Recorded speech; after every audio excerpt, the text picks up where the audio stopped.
Chapter 1. The Anatomy of Influence. What manipulation really is, and isn't there is a dinner. Two people sit across from each other. Candlelight. Dotwine. Wine. Doi. The conversation is warm. One of them, a man, leans forward and says, "You are the most interesting person I have met in years." The woman smiles. She feels seen. She feels chosen. The compliment lands with precision, not on her appearance, not on her achievements, but on her essence. The most interesting person. The words settle into her chest like warmth. She does not notice what is happening. She does not notice that, since arriving, the man has mirrored her posture, matched her speech rhythm, remembered a detail she mentioned 3 weeks ago, and positioned himself as the only person in the room who truly understands her. She does not notice because it feels like connection. That is what makes it dangerous. This is where manipulation begins. Not in darkness, not in shadow, in warmth, in the space where genuine connection appears to live. The most effective manipulation does not feel like manipulation. It feels like being understood, being chosen, being special. And by the time the target realizes what has happened, the architecture is already in place. To defend against manipulation, you must first understand what it is. And just as importantly, what it is not. Manipulation is not persuasion. Persuasion is the act of presenting information, argument, or emotion in a way that invites a person to choose differently. The key word is invites. Persuasion respects the other person's agency. It says, "Here's what I see. Here is what I believe. The choice is yours." Manipulation does something else entirely. Manipulation eliminates choice. It engineers the conditions under which the target believes they are choosing freely. But the options have been narrowed, the information has been curated, and the emotional environment has been calibrated so that only one decision feels possible. The target walks through a door. They believe they opened themselves. The manipulator built the hallway. Influence sits between these two. Influence is the natural byproduct of trust, expertise, and relationship. A mentor influences a student. A friend influences a friend.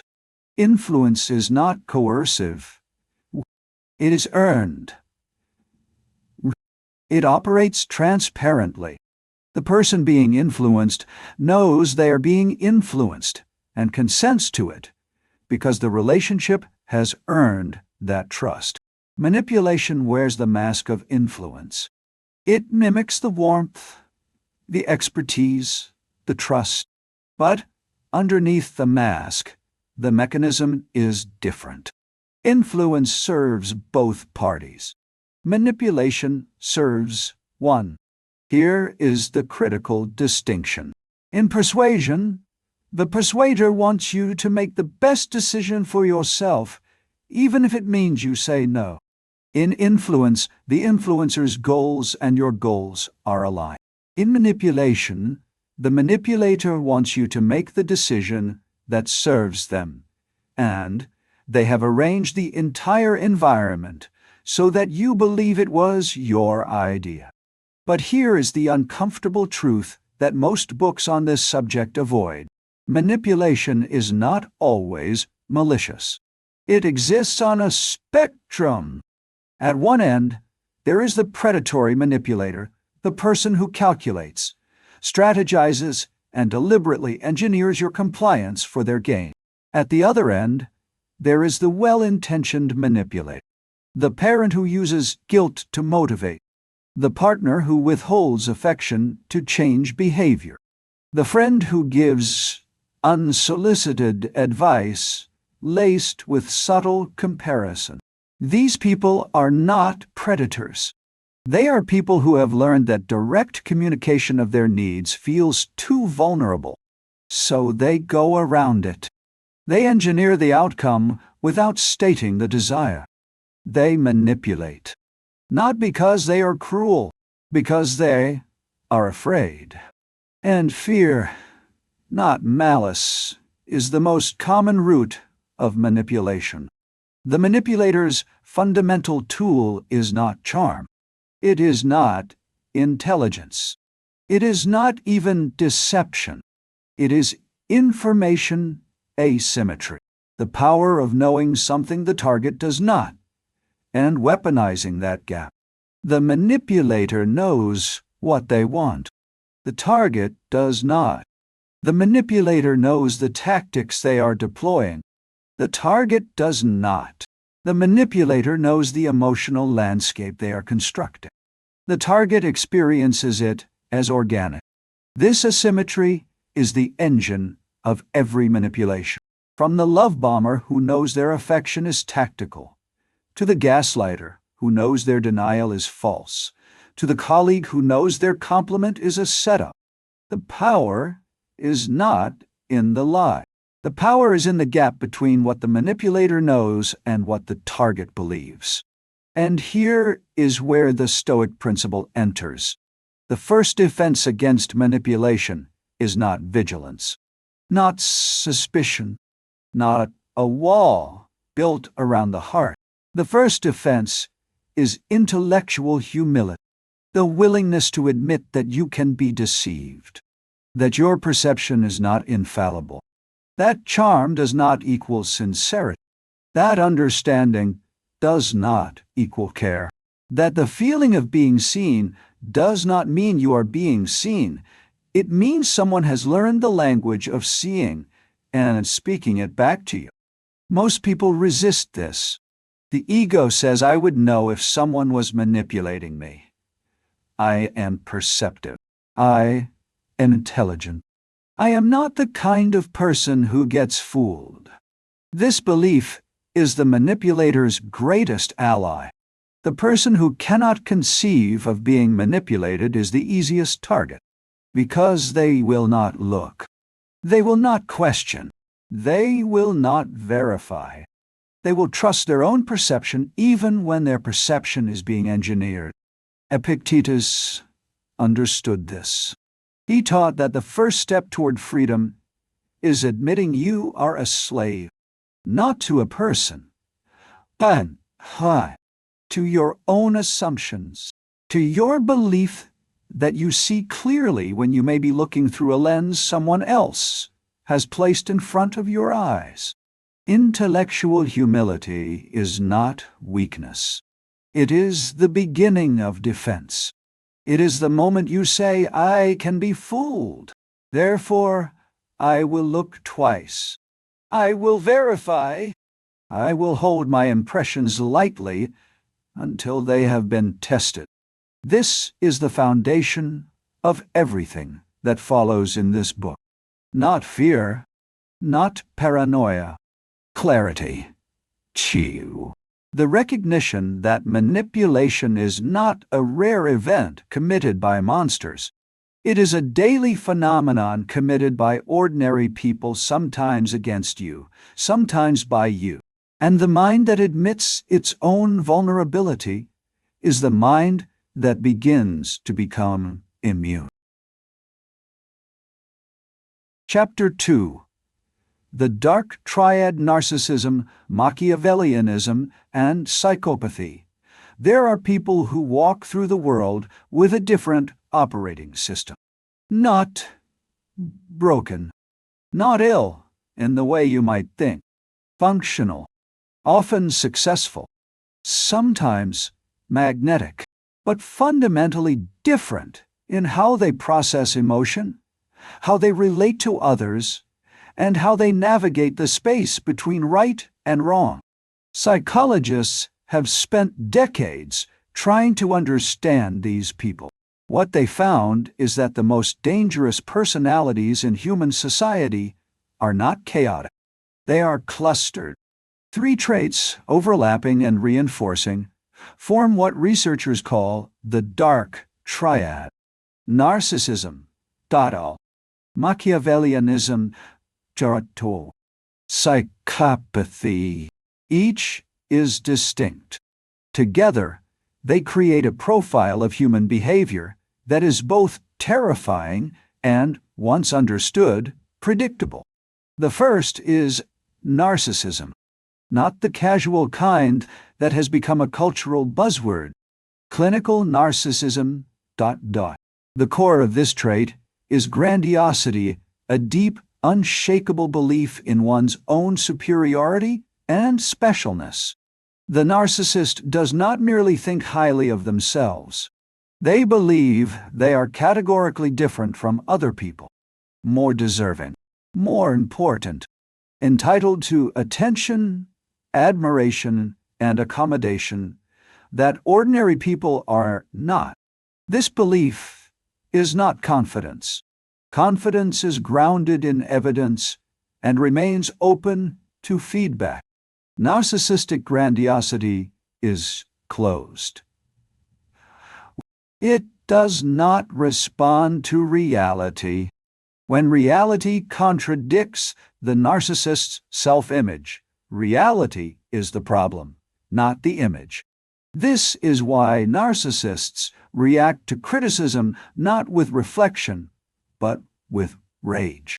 Or, in more sophisticated narcissists, with a cold, calculated withdrawal of affection that punishes the source of the criticism more effectively than any argument could. The second is Machiavellianism, named for Niccolò Machiavelli, the Renaissance philosopher who wrote The Prince, a manual for rulers who valued effectiveness over morality. The Machiavellian does not believe in right and wrong as fixed categories. They believe in useful and not useful, strategic and not strategic. Every relationship is an instrument. Every interaction is a move. The Machiavellian does not act impulsively. They plan. They calculate. They play long games that others cannot see. They are not cruel for the pleasure of cruelty. They are strategic. They use charm, deception, and selective honesty to position themselves advantageously. They are the most patient of the dark triad, and the most difficult to detect because their entire strategy depends on not being seen. The third is psychopathy. This is the most misunderstood of the three. Popular culture portrays psychopaths as violent criminals. Most are not. Most are functional. They hold jobs. They maintain relationships. They walk through the world appearing normal. What defines psychopathy is not violence. It is the absence of effective empathy. The psychopath can read emotions. They can recognize fear, sadness, joy, and distress in others. They simply do not feel them. There is no internal resonance, no mirror neuron response that says this person is suffering and I care. The psychopath sees your emotion the way a mechanic sees an engine, as information, as data to be used. Your fear tells them you are vulnerable. Your love tells them you are attached. Your guilt tells them you can be controlled. They read the data. They respond strategically. And they feel nothing. Here is what makes the dark triad so insidious. These traits exist on a spectrum. The clinical narcissist, the diagnosed psychopath, the extreme Machiavellian. These are the far ends of the bell curve. But the traits themselves are distributed throughout the population. You work with people who sit higher on the narcissism scale than average. You have family members who operate with Machiavellian tendencies. You have encountered people whose emotional detachment is not clinical, but subclinical, present enough to shape behavior, absent enough to escape diagnosis. These people are not monsters. They are colleagues, partners, and friends who operate with a different emotional vocabulary than you do. And because you assume they experience the world the way you do, you misread them constantly. The neuroscience reveals something critical. Dark triad individuals possess cognitive empathy, the ability to understand what someone else is feeling. They can read faces, postures, and tone with precision. In some cases, they are better at this than the average person, but they lack effective empathy, the ability to feel what someone else is feeling. This combination is dangerous. It means they can read your emotional state accurately and respond in a way that appears empathic without actually caring. They can mirror your expression, soften their voice, say the right words, not because they feel moved, because they have learned the performance. Cognitive empathy without effective empathy is not empathy. It is a tool, and in the hands of a dark triad personality, it is a weapon. And here is the paradox that makes these individuals so difficult to identify. They are often appealing. Narcissism projects confidence. Machiavellianism projects competence. Psychopathy projects calm. In leadership, in business, in romance, these traits are frequently mistaken for strength. The narcissist who commands a room is called charismatic. The Machiavellian who orchestrates outcomes is called strategic.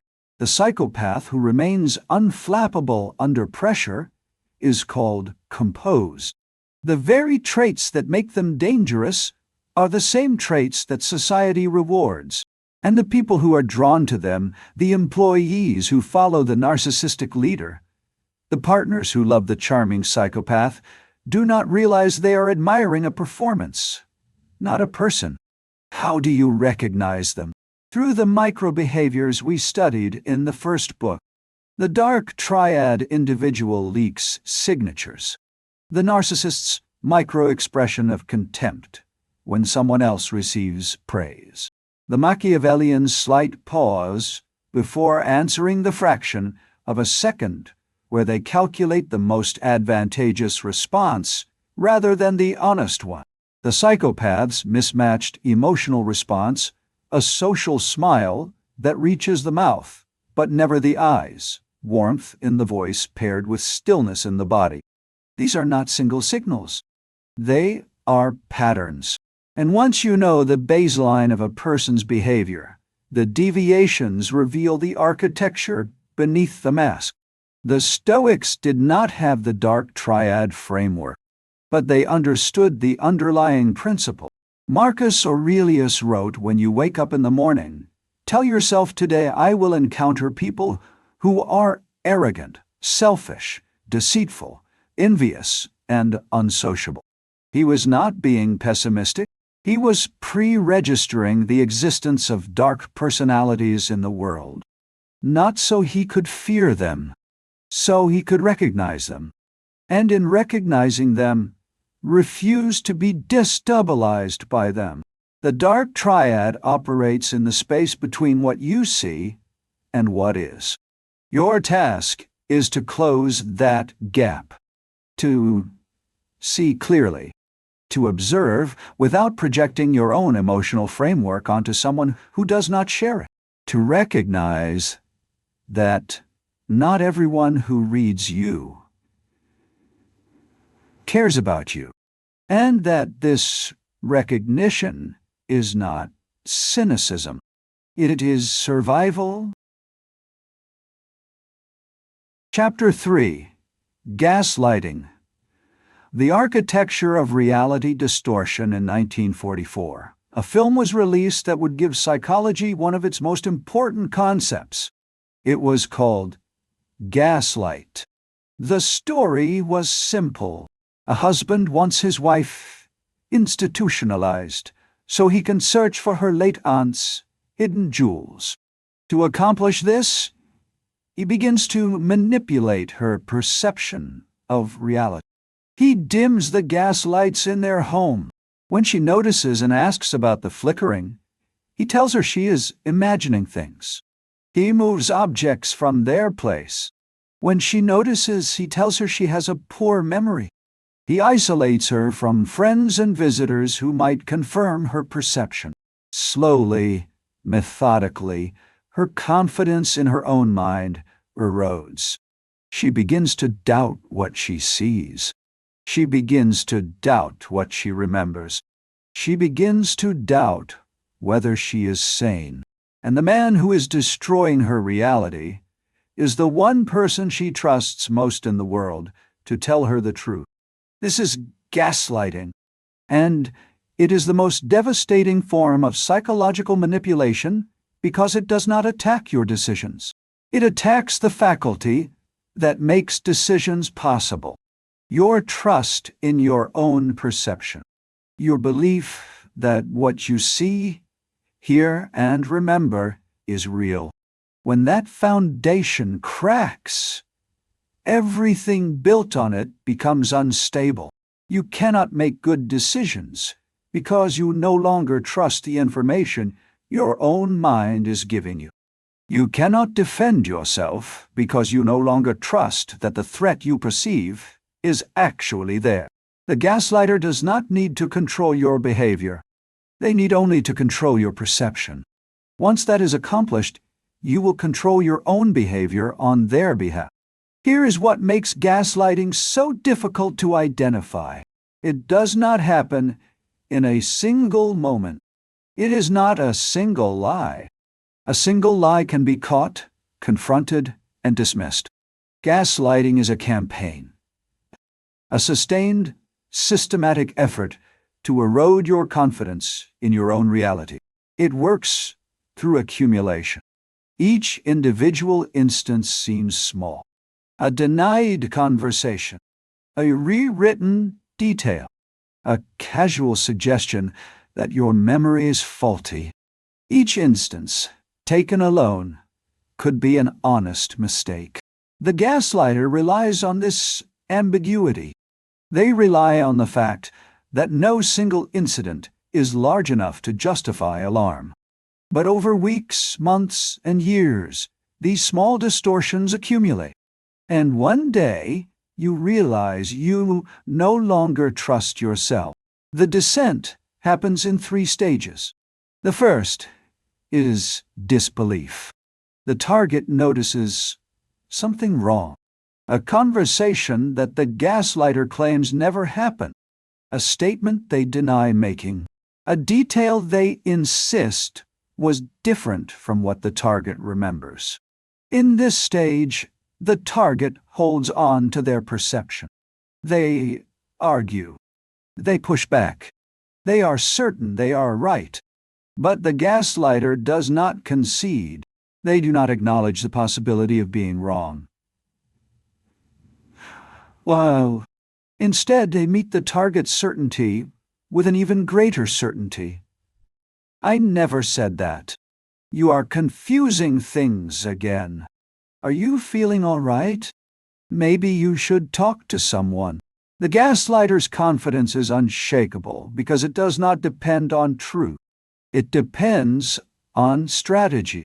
And this unshakable confidence begins to plant a seed. What if I am wrong? The second stage is defense. The target begins to defend their perception. Not against the gaslighter, but against themselves. They start second-guessing their memory, replaying conversations to check if they really heard what they think they heard. They begin taking mental notes, confirming details with other people, seeking reassurance that their perception is accurate. This stage is exhausting. The brain is working overtime, trying to hold on to a reality that keeps shifting. The gaslighter watches this happen. They may even encourage it. They might suggest the target is under stress, overworked, anxious. They frame the target's growing suspicion as evidence of the target's instability. The target begins to wonder if the gaslighter is right. Maybe I am losing my mind. The third stage is depression. The target has internalized the gaslighter's version of reality. They no longer trust their own perception. They defer to the gaslighter's memory, judgment, and interpretation. They apologize for things they are not sure they did. They question their own emotions. Am I overreacting? Am I being too sensitive? They lose the ability to distinguish between what they feel and what they are told to feel. This is the gaslighter's victory. The target has become dependent on the gaslighter to tell them what is real. And because the gaslighter controls the reality, they control everything within it. Why is gaslighting so effective? Because it weaponizes the target's own trust.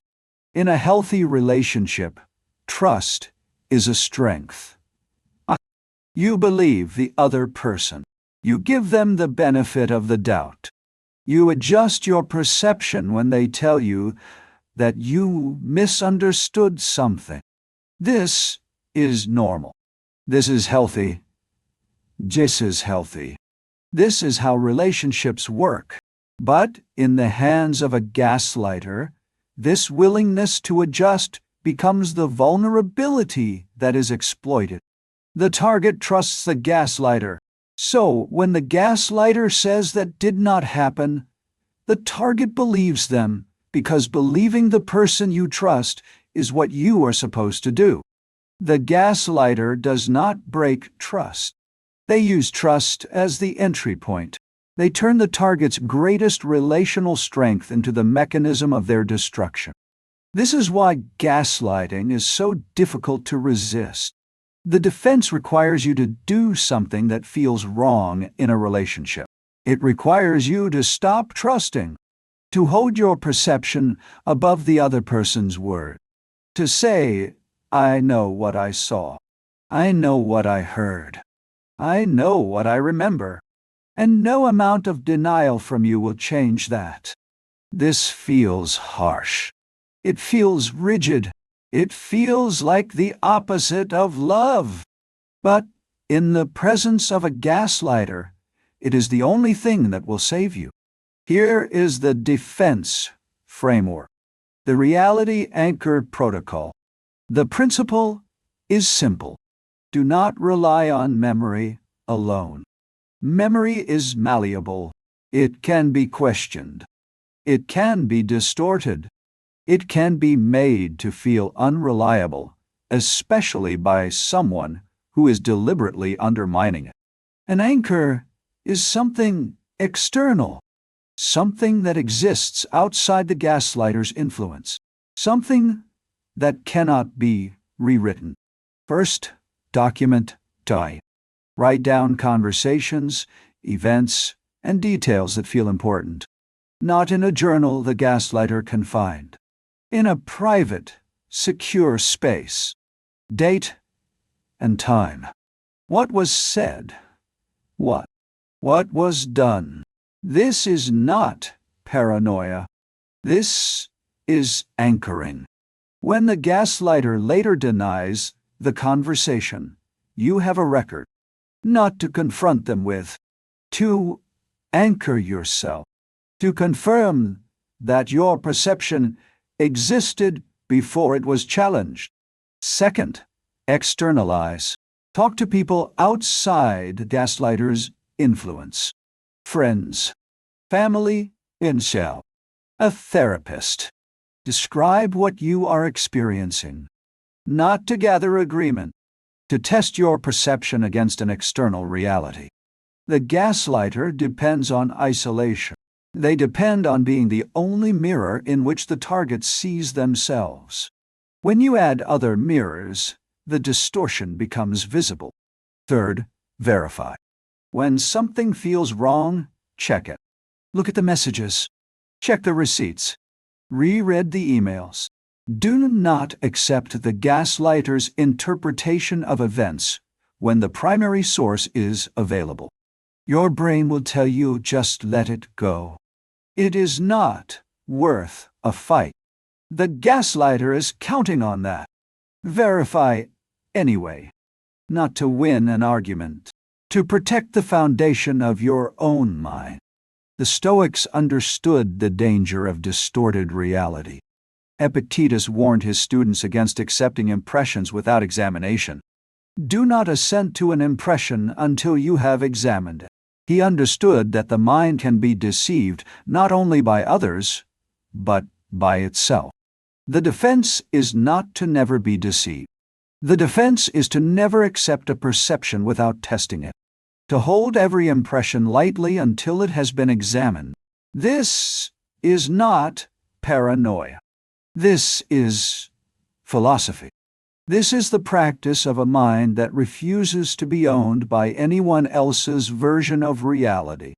Your perception is the foundation of everything. Your decisions, your relationships, your identity. If the foundation is undermined, the structure falls. The gaslighter knows this. Now you know it too. And the mind that anchors its own reality, that documents, externalizes, and verifies, becomes untouchable. Not because it is infallible, because it refuses to hand over the one thing no one else should ever control: the truth of what you see. Chapter 4. Love Bombing. When affection becomes a weapon, there is a period in every new relationship that psychologists call the limerence phase. The early weeks, the honeymoon. Everything is bright. Everything is fast. The other person seems perfect. You seem perfect. The world seems to have arranged itself around your happiness. This is normal. This is biology. The brain floods with dopamine and oxytocin, and the result is a temporary state of elevated perception. Everything looks better, feels better, tastes better. This phase passes. It always passes, and what remains is the real relationship, built slowly on the foundation of what was discovered during the high. But what if the high does not pass? What if it intensifies? What if, instead of the natural cooling that comes as two people move from infatuation to familiarity, the affection accelerates? More texts, more calls, more declarations, more gifts, more promises.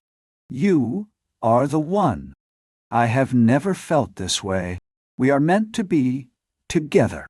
No one has ever understood me like you do. The attention is overwhelming. It feels like being chosen by destiny itself. And it is happening at a speed that makes ordinary relationships look cautious by comparison. This is love bombing. And it is one of the most effective and devastating manipulation tactics ever developed. Not because it is subtle, because it is overwhelming. The love bomber does not sneak through the back door. They walk through the front door with arms full of gifts, eyes full of adoration, and words full of destiny. They do not hide their feelings. They weaponize them. To understand love bombing, you must first understand the neuroscience. When you receive intense, unexpected affection, especially from someone you find attractive, your brain releases a massive surge of dopamine and oxytocin. Dopamine drives the pursuit. Oxytocin creates the bond. Together, they produce a neurochemical state that is virtually indistinguishable from addiction. The brain becomes attached to the source of the high, not to the person, to the feeling the person produces. And like any addiction, the brain begins to reorganize itself around obtaining more of it. This is why love bombing works. It does not target your judgment. It targets your neurochemistry. By the time your judgment comes back online, the bond is already formed. The love bomber knows this, not necessarily in clinical terms, but instinctively. They understand that if they flood the target with enough affection, enough attention, enough intensity, fast enough, the target's neurochemistry will do the rest. The bond will form. The trust will be granted. The attachment will be locked in before the target has had time to evaluate whether this person is safe, whether this pace is healthy, whether the intensity is warranted. The love bomber creates a neurochemical bond before trust is earned. Here is how the pattern unfolds. The first phase is the bombardment. Intense, frequent, overwhelming affection. Gifts. Declarations. Constant communication. The love bomber makes themselves indispensable. They remember every detail. They anticipate every need. They position themselves as the answer to a question the target did not know they were asking. The target feels seen in a way they have never felt seen before. This is not accidental. The love bomber is often highly perceptive, sometimes naturally, sometimes because they have practiced. They read the target's emotional needs and fill them precisely. The target, who has always felt unseen, is suddenly the center of someone's universe. The target, who has always felt insufficient, is suddenly told they are everything. The match between the love bomber's offering and the target's deepest need is not coincidence. It is reconnaissance. Then comes the withdrawal. Once the bond is formed, once the neurochemical attachment is locked in, the affection stops. Not gradually. Suddenly. The texts slow. The warmth cools. The declarations of destiny are replaced by silence, irritation, or coldness. The target is left holding an empty space where the affection used to be. And because the brain is now addicted to the high, it does what any addicted brain does. It seeks the source. The target begins to chase. They try to earn back the affection. They change their behavior. They suppress their needs. They tolerate things they would never have tolerated before the bombardment, because they truly believe that if they can just get back to the way it was in the beginning, everything will be fine. This is the cycle. Bombardment.wall.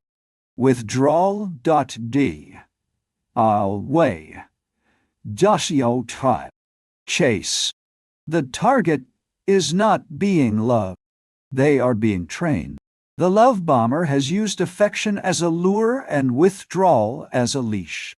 And the target, caught in the neurochemical cycle, confuses the anxiety of withdrawal for the intensity of love.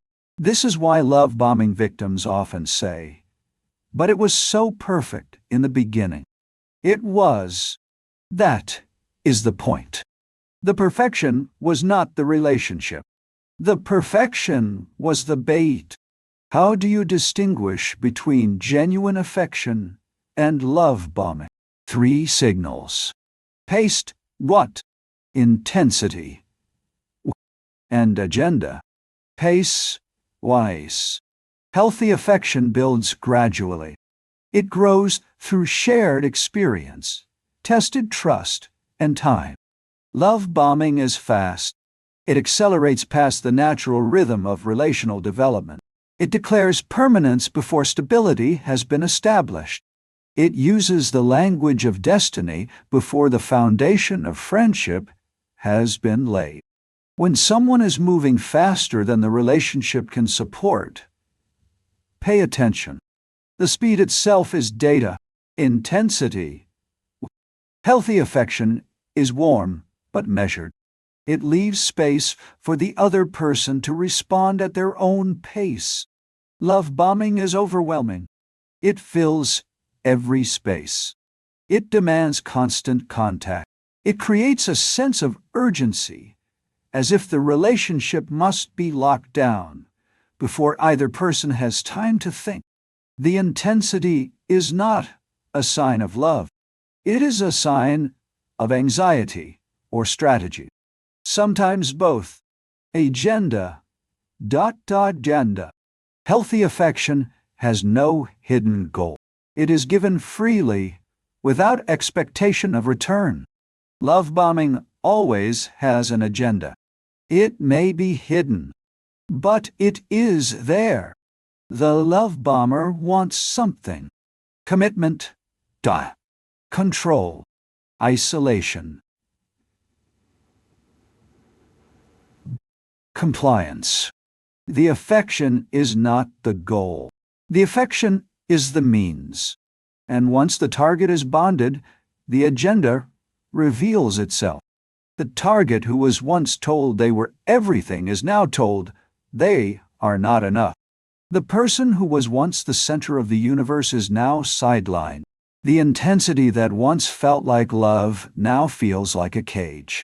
Here's the defense. When you encounter intense early affection, do not resist it. Observe it. Ask 3 questions. Is this pace natural for someone who just met me? Is this intensity proportionate to what we have actually shared? And what would happen if I slowed this down? The last question is the most revealing. Tell the love bomber I need to take this slowly. I need space. I need time. A person who genuinely cares for you will respect the boundary. They may be disappointed, but they will adjust. A love bomber will not. They will push back. They will become anxious or angry. They will interpret the boundary as rejection. They will increase the pressure. Because the boundary threatens the agenda, and the agenda is the point. The Stoics understood the danger of excessive affection. Seneca warned against those who flatter too much and too quickly. He who praises you for what you lack, he wrote, wishes to take from you what you have. The love bomber praises you for what you need, and what they wish to take is your autonomy, your judgment, your ability to walk away. Affection that cannot tolerate boundaries is not affection. It is control wearing the mask of love. The defense is not to close your heart. The defense is to protect the pace. Let affection prove itself over time. Let trust be earned through consistency, not intensity. Let the relationship breathe. And if someone cannot tolerate the breathing, if they need to overwhelm you, before you have time to think, let that be the signal. Not that you are loved, that you are being targeted. And the person who sees the bait for what it is before the neurochemistry takes hold is the person who walks away whole. Chapter 5. Triangulation and the weaponized third party. There is a scene that plays out in countless relationships. A man and a woman sit across from each other. The woman has been distant lately. The man asks why. She sighs. She looks away. She says, "You know, my ex never had a problem with this." She does not say it with anger.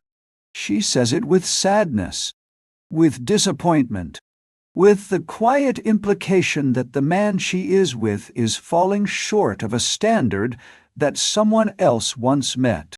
The man feels a jolt, not of anger, of inadequacy.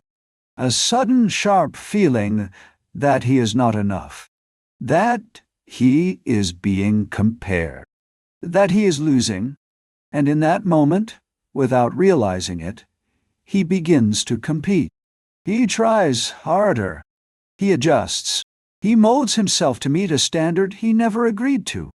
He does this because the specter of the X has been introduced into the relationship, not as a person, but as a weapon. This is triangulation, the introduction of a third party into a two-person dynamic to create insecurity, competition, and dependency. The third party does not need to be present. They do not need to be real. They do not even need to exist. They need only exist in the mind of the target as a comparison, a threat, a standard, or a rival. The manipulator uses this third party to shift the power balance. Before the triangulation, the relationship is between two people. After the triangulation, the target is no longer relating to the manipulator. They are relating to the ghost of the third party. And the manipulator sits back and watches the target twist themselves into shapes they never would have chosen on their own. Triangulation is one of the oldest manipulation tactics because it exploits one of the brain's most primal systems: social comparison. The human brain did not evolve in isolation. It evolved in groups, and in a group, your position matters. Your value matters. Your relative standing matters. The brain monitors social comparison. Constantly, am I doing as well as others? Am I as valued, as attractive, as competent? This monitoring system is not vanity. It is survival. In ancestral environments, social position meant access to resources, mates, and protection. To fall behind in comparison was dangerous. The brain knows this at a deep, unconscious level, and when the manipulator introduces a comparison, an ex, a colleague, a friend, an idealized stranger, the brain's social comparison system fires. And it fires not as a rational assessment, but as a threat signal. This is why triangulation is so powerful. It does not require force. It does not require argument. It requires only the suggestion that someone else is doing better, being treated better, or loved more. The target's own brain does the rest. The brain perceives the threat of replacement as a survival signal. And survival signals override reason. The target does not think this comparison is unfair and manipulative. The target thinks I am losing. I need to fix this. I need to become what the manipulator wants so that I am not replaced. The anxiety of the comparison becomes the fuel for compliance, and the manipulator never had to demand anything. They simply introduced a ghost. The patterns are varied, but the mechanism is constant.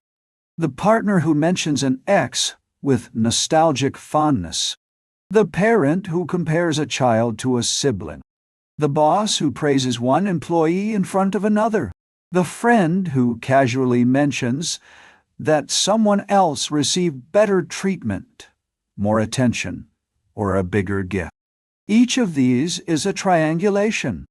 Each introduces a third party whose function is not to be present, but to create pressure. The target feels the pressure and responds not by questioning the manipulator, but by questioning themselves. Am I good enough? Am I doing enough? Am I who they want me to be? In the workplace, triangulation is particularly devastating. A manipulative leader does not need to discipline employees directly. They simply pit them against each other. Did you see that Sarah got the corner office? I was going to give it to you, but Sarah's numbers were slightly better. The leader does not say compete with each other. They do not need to. The triangulation creates the competition automatically. Employees begin working not for the mission, but against each other. They withhold information. They sabotage. They monitor each other's performance with anxiety. And the leader sits at the center, controlling both sides, receiving the benefits of their competition, while neither employee realizes they are being played. The workplace becomes a theater of manufactured insecurity, and the manipulator is the director. The psychology of manufactured jealousy is worth examining closely. Jealousy is not a primary emotion. It is a composite. It is fear of loss, fear of inadequacy, fear of replacement dressed in the language of anger or hurt. When the manipulator triggers jealousy through triangulation, they are not triggering a simple emotion. They are triggering a cascade. The brain's threat detection system fires. Cortisol rises. The prefrontal cortex, the part of the brain that evaluates situations rationally, is partially overridden by the limbic system, which perceives the threat of replacement as urgent and immediate. In this state, the target does not think clearly. They react. They cling. They compete. They comply. Not because they have decided to. Because their neurochemistry has been hijacked by a comparison that was deliberately engineered. And here is the cruelest part. The target often blames themselves for their jealousy. They tell themselves, I am being irrational. I am being insecure. I should trust more. The manipulator encourages this self-blame. They say you are overreacting. You are jealous for no reason. I was just mentioning something. Why are you so insecure? This is gaslighting layered on top of triangulation. The manipulator creates the insecurity and then shames the target for feeling it. The target is trapped, feeling the anxiety, and feeling ashamed of the anxiety simultaneously. This double bind is where the manipulator's power is concentrated. The target cannot address the triangulation without appearing jealous, and they cannot ignore the triangulation without the anxiety consuming them. So they comply. They try harder.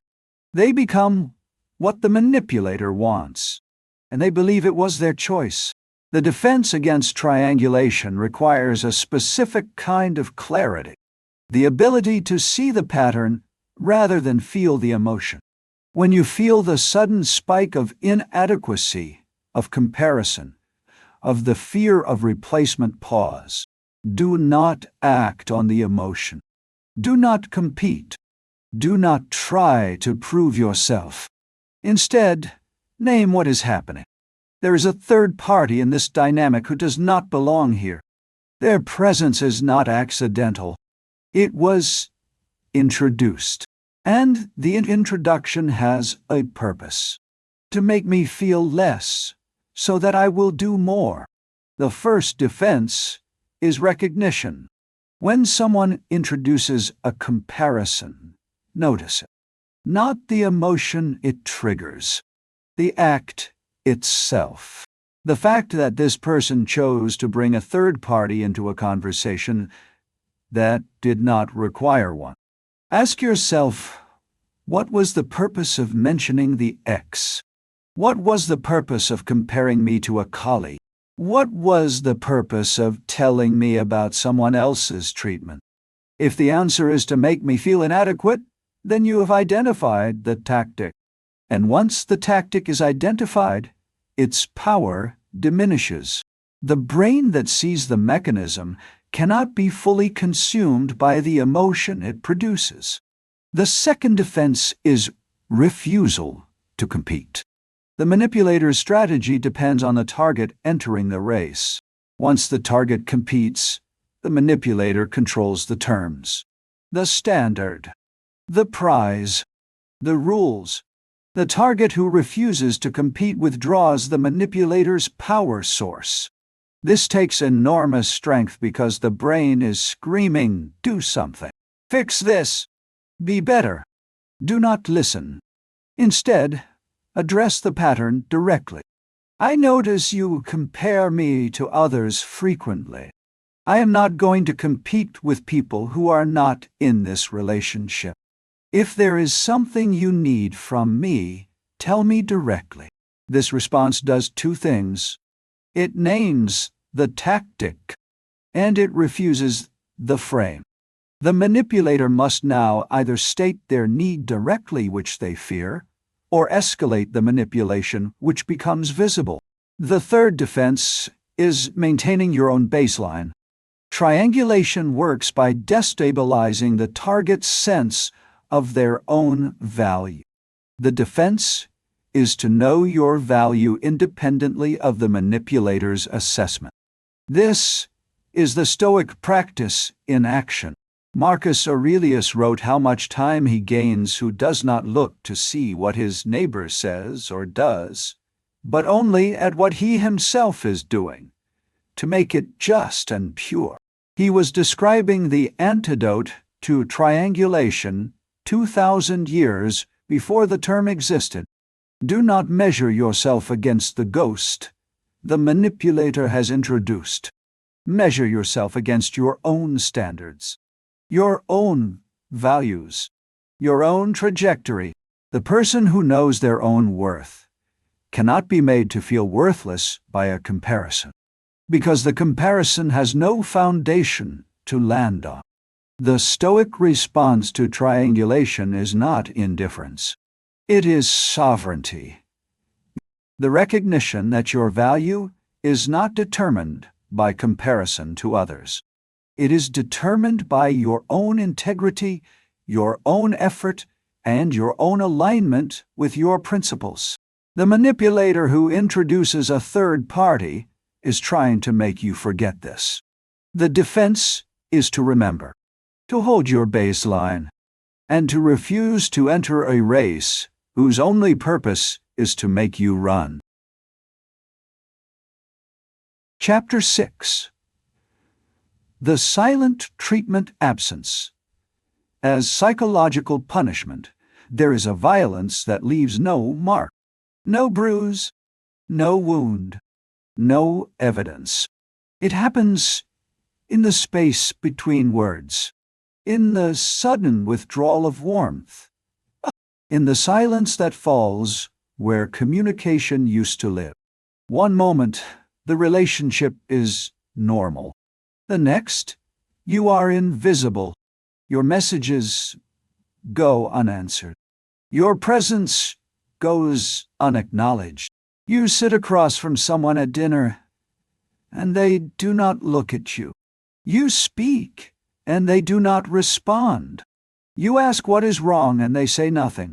The word nothing hangs in the air like a blade. Because you both know it is not nothing. It is everything. And the silence is speaking louder than any words ever could.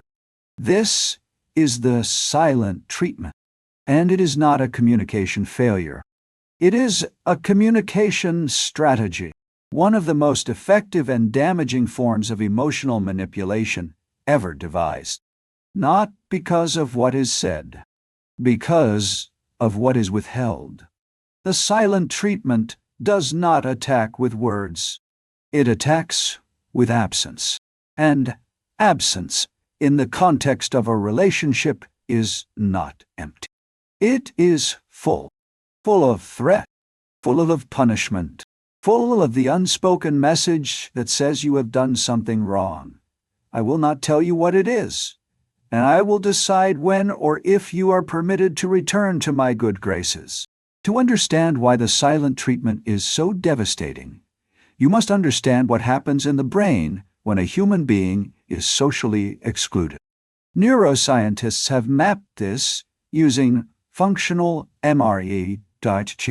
When a person experiences social rejection, being ignored, excluded, or given the silent treatment, the brain activates the anterior cingulate cortex.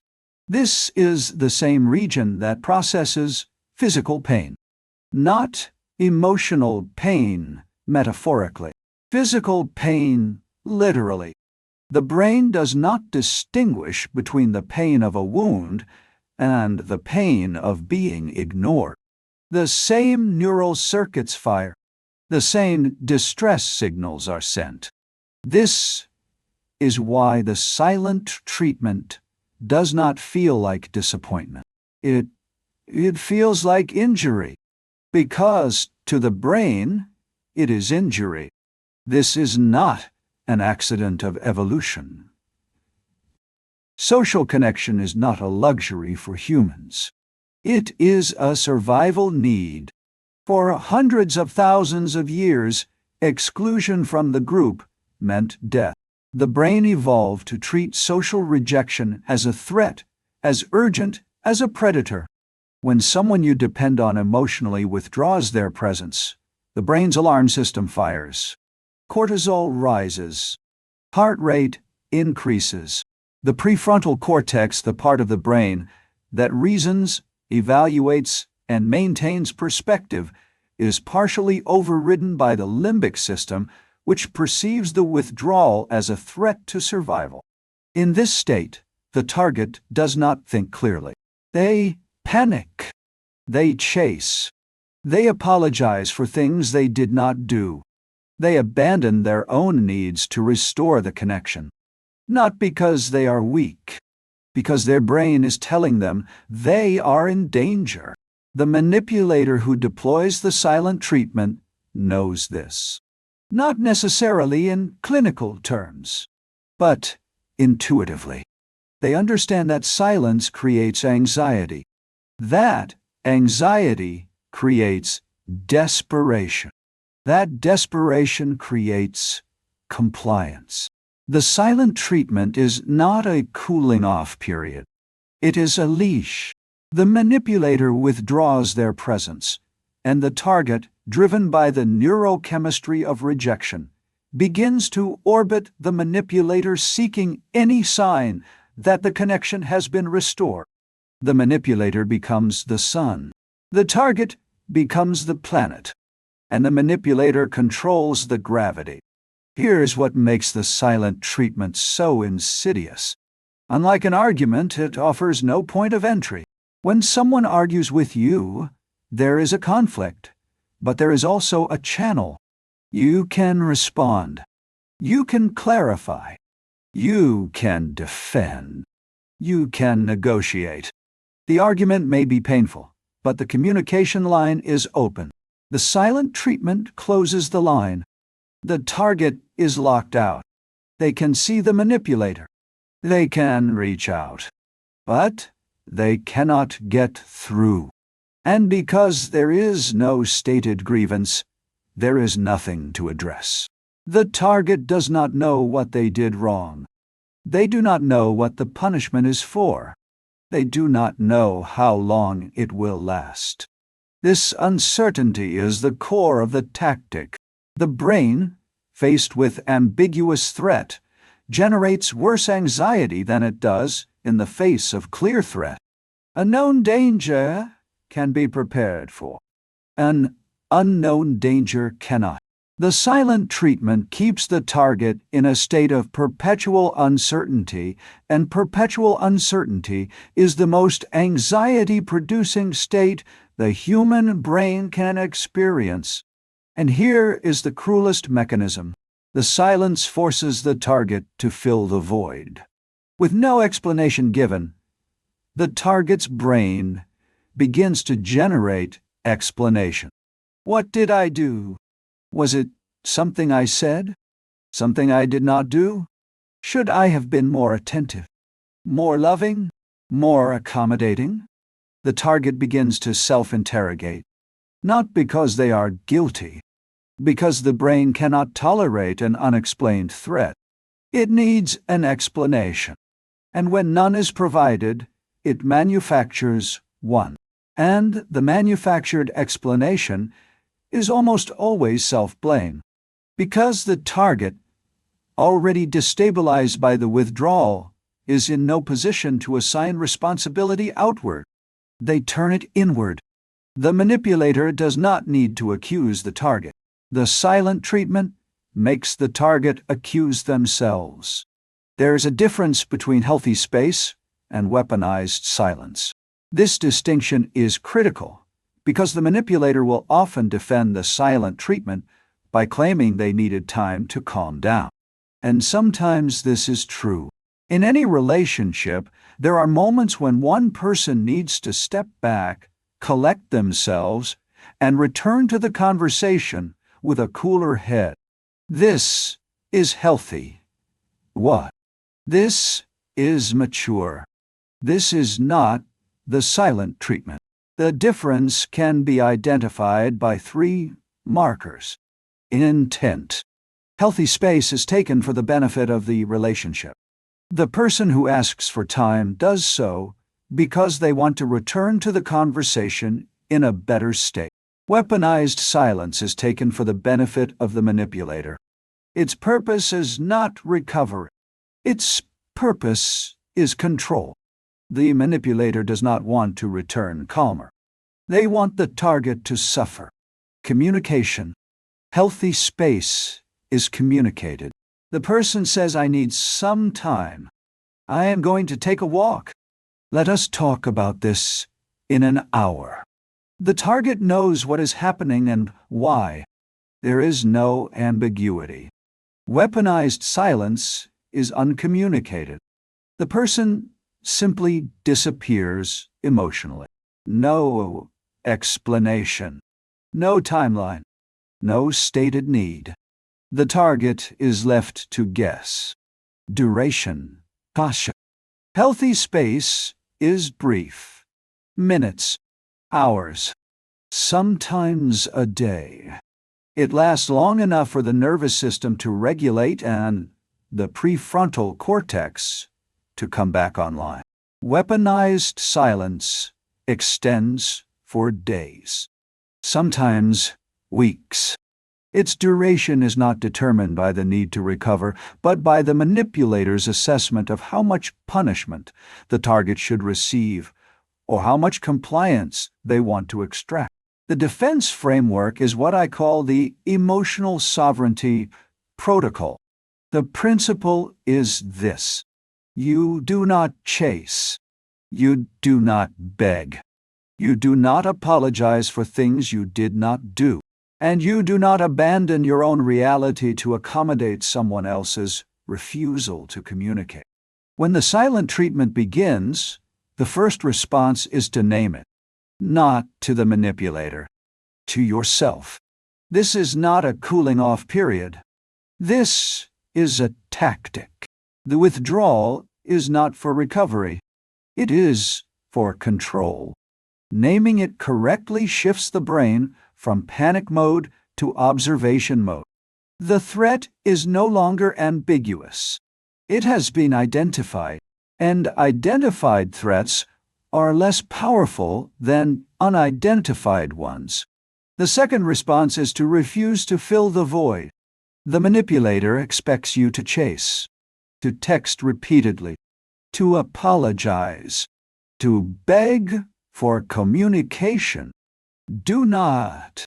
Each chase reinforces the tactic. It tells the manipulator the silence works. It produces the compliance you want. Instead, communicate once. Clearly. Calmly.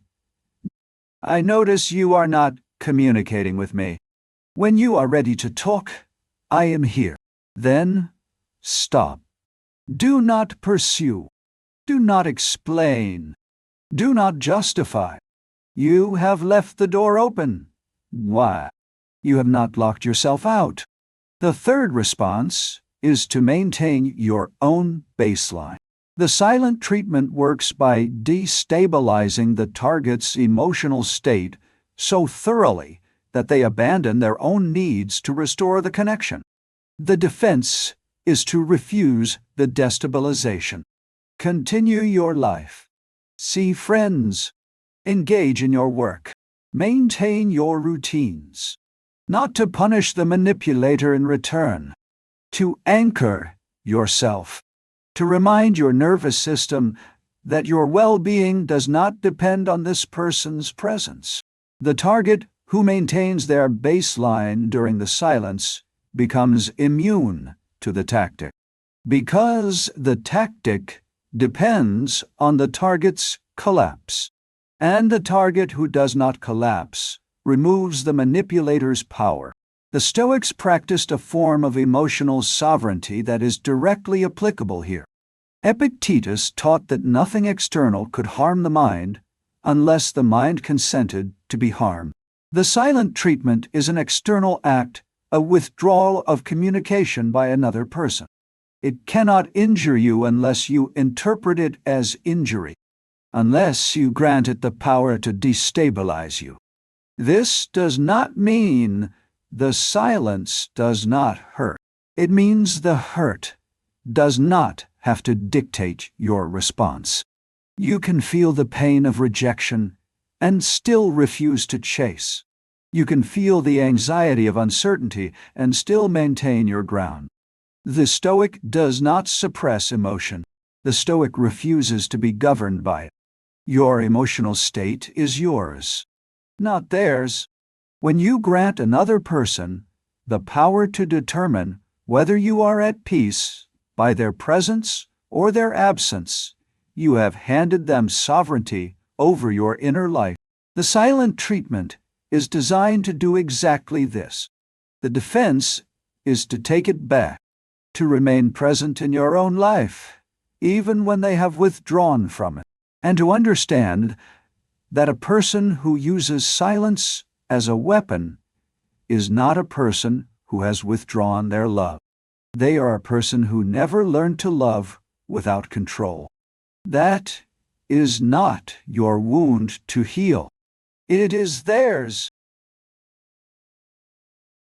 Chapter 7: Covert. Contracts, the invisible agreements you never signed. There is a man who does everything for his partner. He cooks dinner every night. He drives her to work. He remembers every anniversary.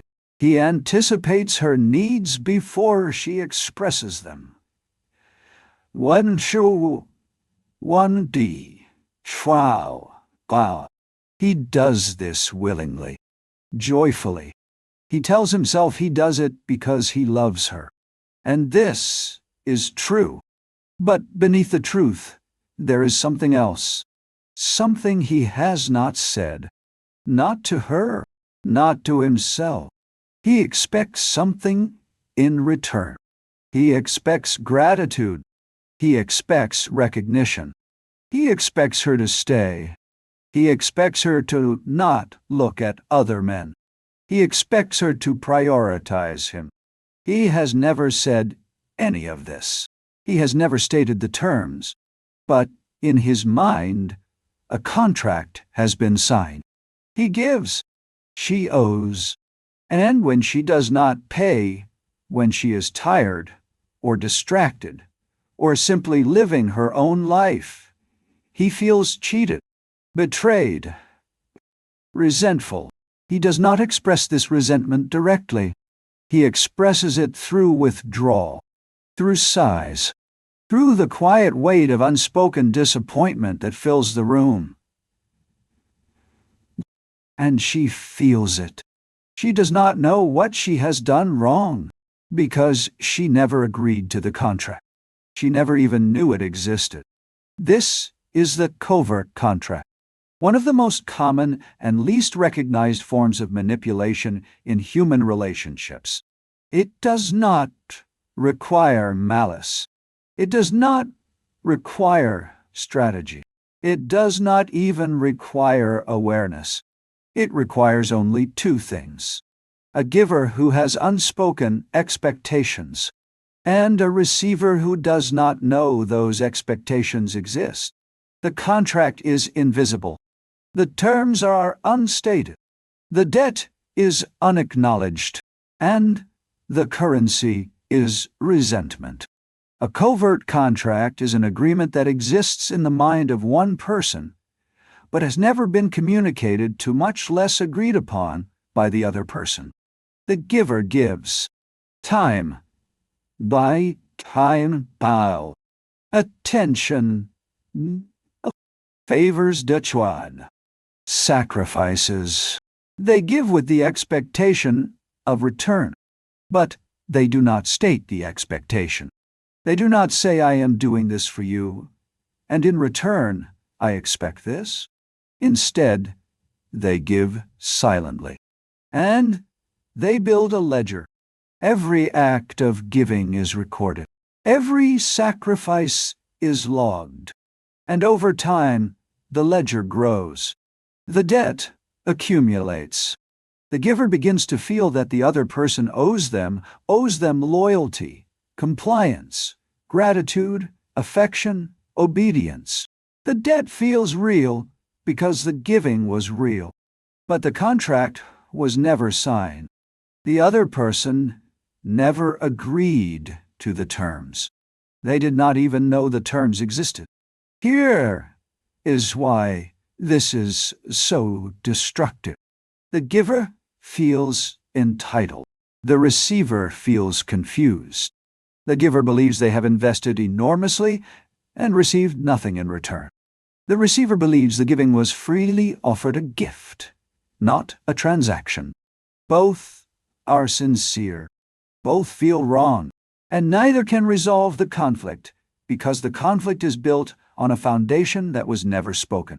The giver cannot demand payment because they never stated the price. The receiver cannot negotiate because they do not know the contract exists.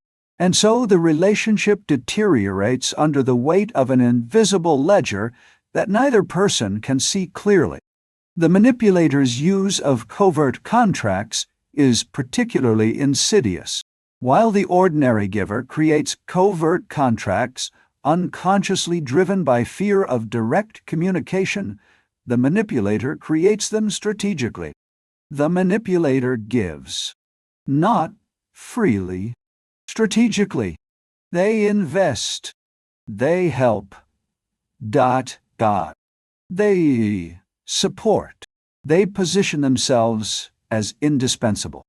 And each act of giving is a deposit into an account that will later be withdrawn. When the manipulator needs compliance, they do not demand it. They remind the target of what they have done. After everything I have done for you, after all I have given. This is the manipulator's most powerful phrase. Not because it is a lie, because it is true. They did give. They did help. But the giving was never free. It was an investment with an expected return.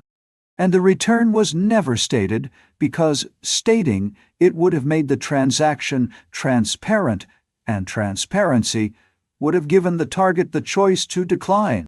This is the psychology of unspoken expectation.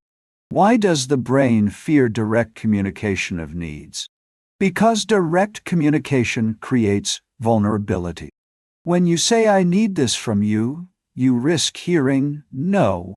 You risk rejection. You risk the exposure of your need. The brain perceives this risk as a threat, and so it goes around the risk. Instead of stating the need, it gives. It performs. It anticipates. It proves its worth through action rather than words. And then it waits for the other person to reciprocate without being asked. When the reciprocation does not come, the brain interprets this as rejection. Not of the request, there was no request. As rejection of the person. The giver feels unseen, unvalued, unloved, and the resentment builds.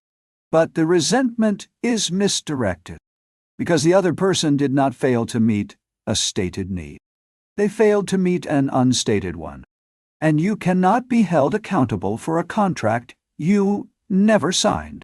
The manipulator exploits this mechanism by creating covert contracts that are designed to produce obligation.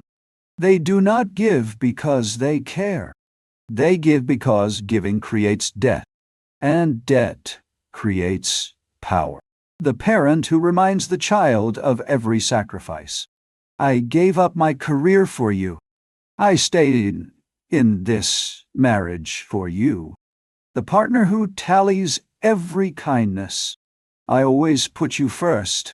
I never ask for anything. The friend who keeps score. After all I have done for you, you cannot do this one thing? Each of these is a withdrawal from a covert contract. The giving was real. The debt is fabricated. Because the terms were never stated.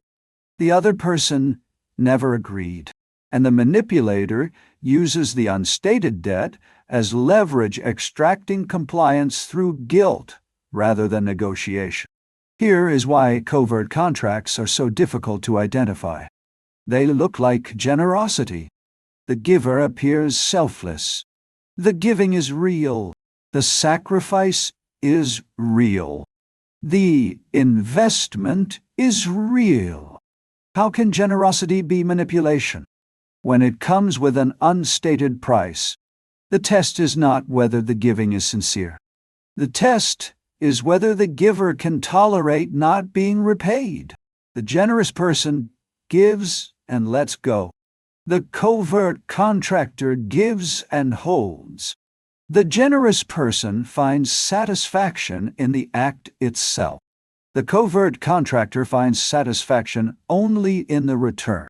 And when the return does not come, the generous person continues giving or stops. The covert contractor becomes resentful, withdrawn, or punitive. The defense begins with a single practice, making the implicit explicit. Every time you feel resentment building in a relationship, ask yourself one question. What did I expect in return for what I gave? Not what should have happened. Not what would have been fair. What did I specifically expect? Name it. Name it. Precisely. I expected gratitude. I expected loyalty. I expected reciprocity. I expected them to stay. I expected them to choose me. Once you have named the expectation, ask the second question. Did I communicate this expectation? Did I state it clearly? Did I give the other person the opportunity to agree or decline? If the answer is no, and it almost always is, then the contract is yours, not theirs. The resentment you feel is not the other person's failure to pay. It is your failure to state the terms. This is uncomfortable, because it means the resentment you have been carrying, the feeling of being unappreciated, unseen, taken for granted, may not be the other person's fault. It may be the result of a contract you wrote in your own mind and expected the other person to read without being shown. This does not make you a manipulator. It makes you human. The brain's default is to avoid the vulnerability of stating needs. But the cost of that avoidance is the covert contract. And the cost of the covert contract is resentment. And the cost of resentment is the slow erosion of the relationship. Here is the protocol. First, audit your giving. Before you give of your time, your energy, your resources, ask yourself one question. Am I giving this freely? Or am I giving this with an expectation of return? If the answer is freely, give. If the answer is with expectation, state the expectation. I would like to help you with this, and I am hoping that when I need support, you will be there for me. Is that something you can agree to? This feels uncomfortable. It feels transactional.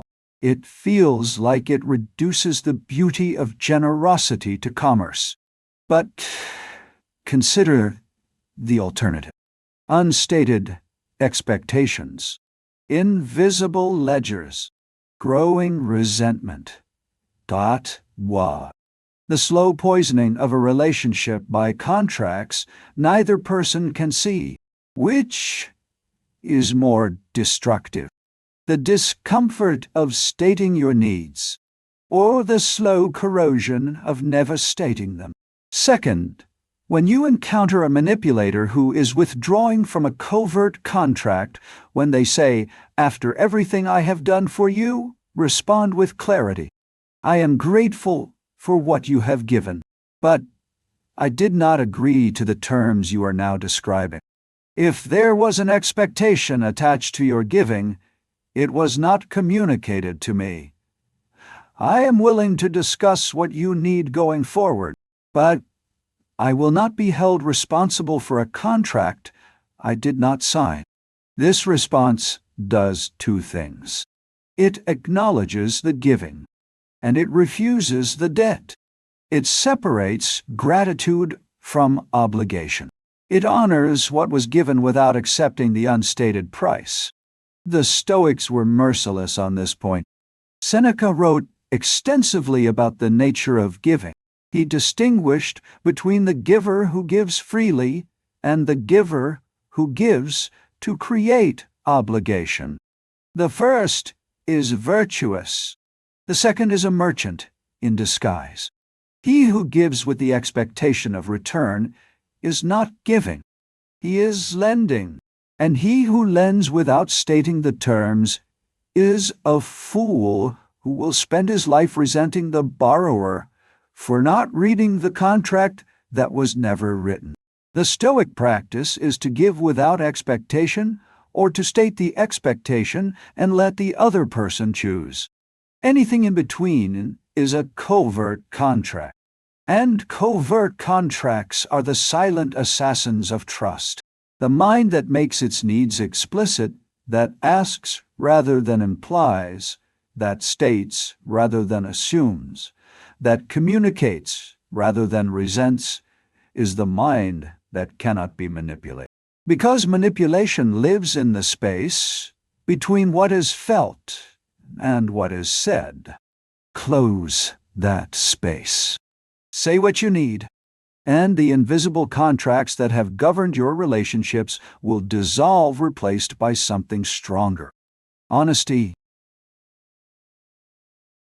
Chapter 8. Darvo deny. Attack. Reverse victim and offender. You have been gathering evidence for weeks. Conversations that were denied. Promises that were broken. Behaviors that were dismissed when you raised them. You have documented. You have verified. You have steeled yourself. And now you sit across from the person and you say, "I need to talk about what has been happening." You lay it out. Calmly. Specifically. You name the pattern. You describe the impact. You are not angry. You are not accusatory. You are clear. And you wait. What happens next is not what you expected. You expected denial. Perhaps anger. Perhaps negotiation. Instead, what happens is something far more disorienting. The person's face changes. Not to defensiveness. To hurt. Died. Their eyes widen. Their voice softens. They look wounded. Genuinely wounded. And then they speak. Not to address what you said. To reframe it. "I cannot believe you would say that about me, after everything I have done for you. I have been the one trying. I have been the one holding this relationship together. You are the one who has been distant. You are the one who has been cold. I have been hurting this entire time, and you are sitting here accusing me? The words land with force.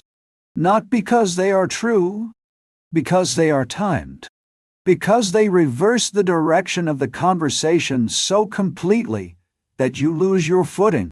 You came to confront. Now you are being confronted. You came to name the pattern. Now you are defending your character. And in the space of 30 seconds, the entire frame has flipped. You are no longer the person who was harmed. You are the person who caused harm. And the person who harmed you is now the victim. This is Darvo. Deny. Attack. Reverse victim and offender. It is the manipulator's most powerful defense when confronted, and it is devastating precisely because it does not deny the facts. It denies the frame. It does not say that did not happen. It says, how dare you accuse me? It does not refute the evidence. It refutes your right to present it. And it works almost every time. Darvo was identified by Dr. Jennifer Freyd, a psychologist who studies institutional betrayal and interpersonal manipulation. What she found is that when manipulative personalities are confronted with their behavior, they do not respond the way most people do. Most people, when confronted with a legitimate complaint, feel a flash of defensiveness, and then, if they are emotionally healthy, move toward reflection. They consider the possibility that the other person is right. They engage with the content. They may push back on specifics, but they remain in the conversation. The manipulator does something different. The manipulator moves immediately to a 3-step sequence that is designed not to resolve the conflict, but to disorient the accuser so thoroughly that the original complaint is abandoned. The first step is denial, but not the denial of a specific fact. The denial is broader, more total. I would never do that. That is not who I am. The denial is not an argument.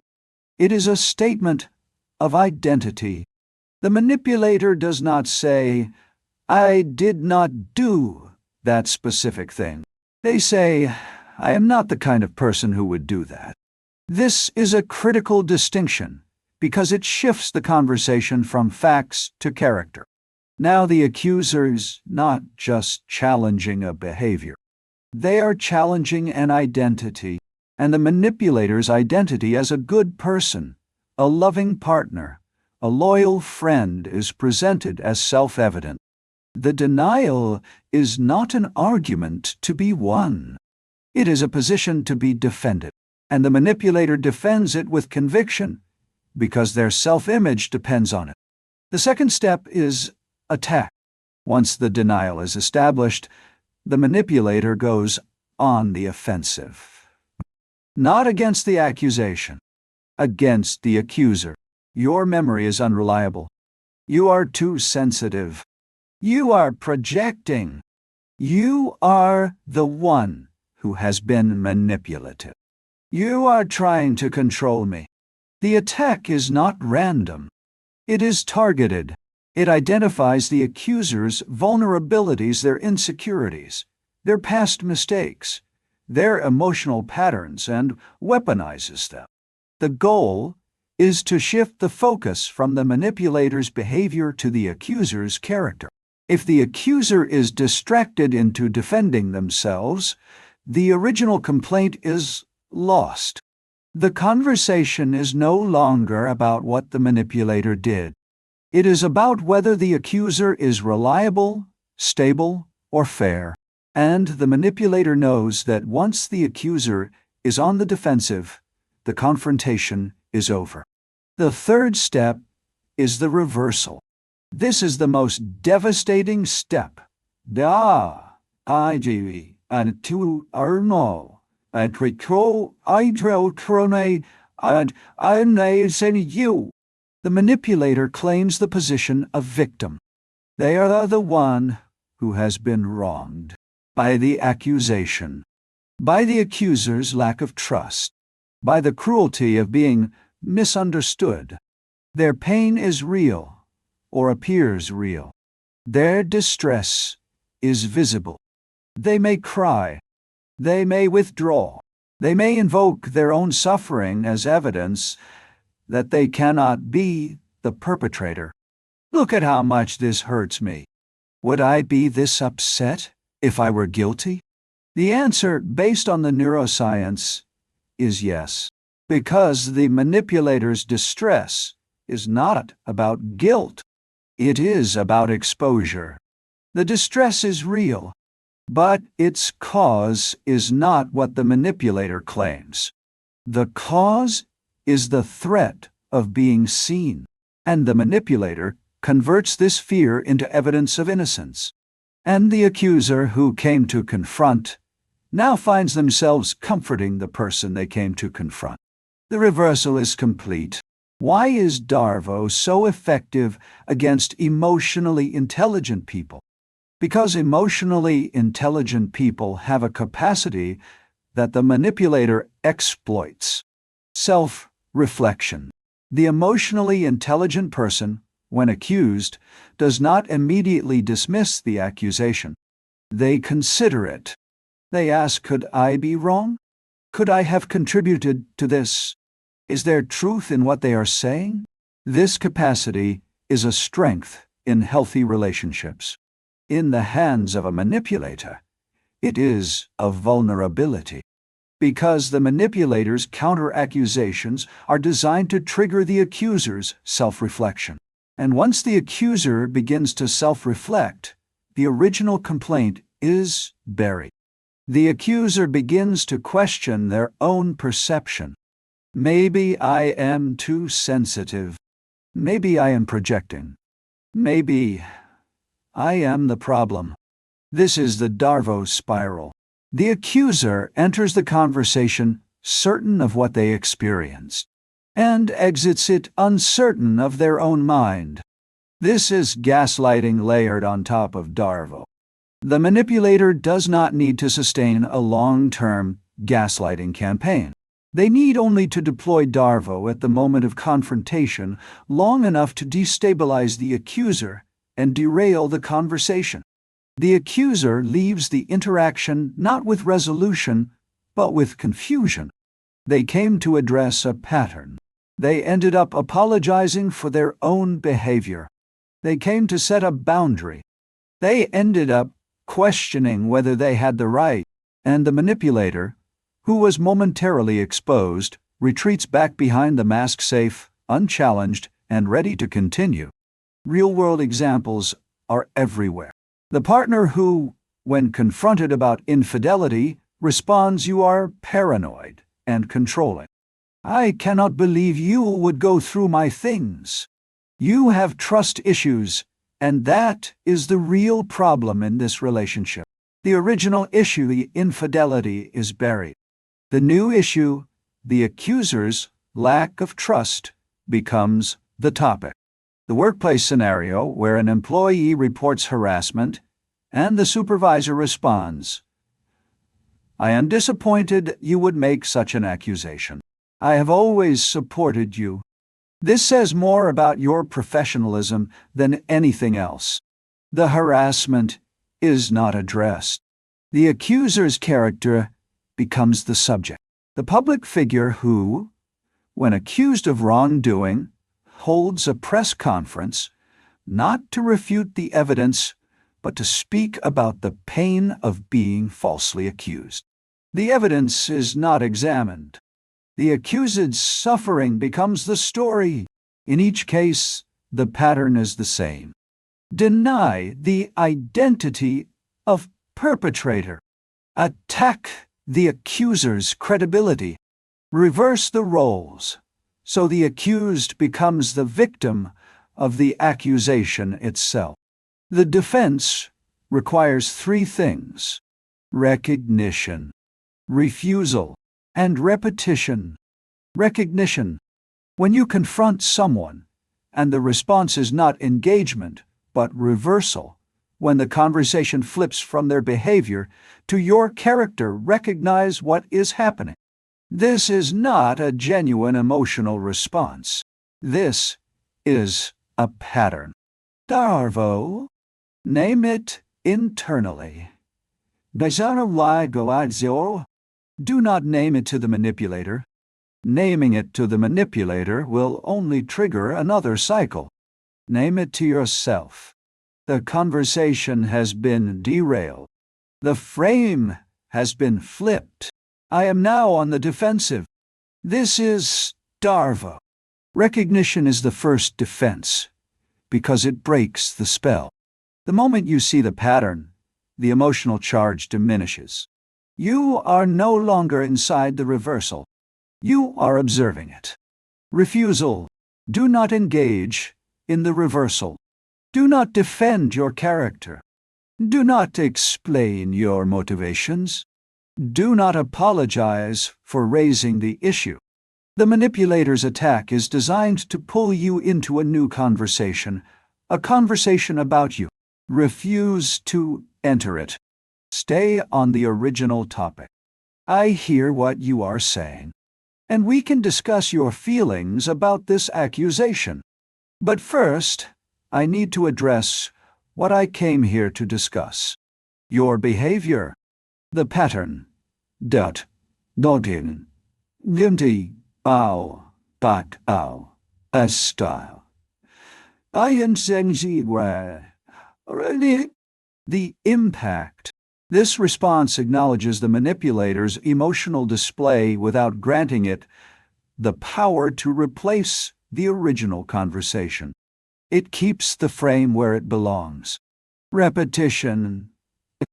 The manipulator will not accept the frame you are holding. They will escalate. They will attack harder. They will produce more emotion. They will attempt the reversal again and again. Your job is to repeat, calmly, consistently, without emotion. I understand you are upset, and I want to hear your perspective. But I am not going to discuss my character right now. I am discussing yours. I am discussing what you did, and I need a response to that specifically. Not to my accusation, to the behavior. Repeat this as many times as necessary. The manipulator's strategy depends on wearing you down until you either abandon the confrontation or enter the reversal.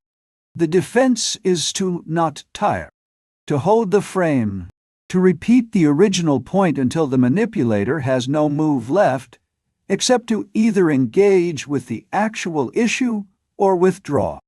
The Stoics understood this principle deeply. Marcus Aurelius wrote, "The best revenge is to be unlike him who performed the injury." This is not about revenge. It is about refusing to be drawn into the other person's frame. The manipulator wants you to become defensive, emotional, and off balance, because in that state, you are controllable. The Stoic response is to remain exactly who you are. Clear, rauna, calm, focused on the truth, not swayed by performance, not derailed by reversal. The person who holds their frame when someone else is trying to flip, it is the person who cannot be manipulated. Because manipulation depends on your willingness to enter the other person's reality. When you refuse to leave your own, when you hold the frame with steady, patient repetition, the manipulator loses their most powerful weapon, and you keep the one thing they were trying to take, the truth of what happened. Chapter 9. The Empath's Trap. Why emotionally intelligent people are primary targets. There is a woman who can feel the mood of a room before anyone speaks. She senses the shift in tone, the micro-expression of discomfort, the unspoken tension between two people sitting across from each other. She has been this way since childhood. Her nervous system is tuned to the emotional states of others, the way a radio is tuned to a frequency. She does not choose this sensitivity. It chose her. And for most of her life, she has been told it is a gift. She is the friend everyone confides in, the partner who always understands, the colleague who smooths conflicts before they escalate. She's the person people turn to when they are in pain because she can feel their pain as if it were her own. This is her superpower, and it is the reason she keeps getting hurt. Empathy is the ability to feel what another person is feeling, not to understand it cognitively, though empathic people often do that too. To feel it. The mirror neuron system in the brain activates when you observe someone else's emotional state, simulating that state within your own nervous system. You see someone cry, and your own throat tightens.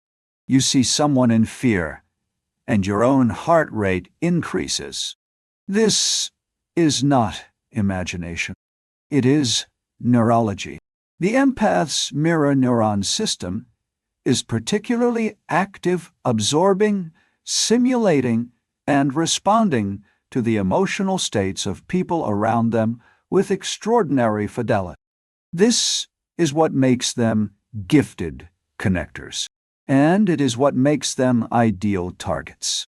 The manipulator is drawn to the empath the way a predator is drawn to water in a desert, not because the empath is weak, because the empath possesses something the manipulator needs: access.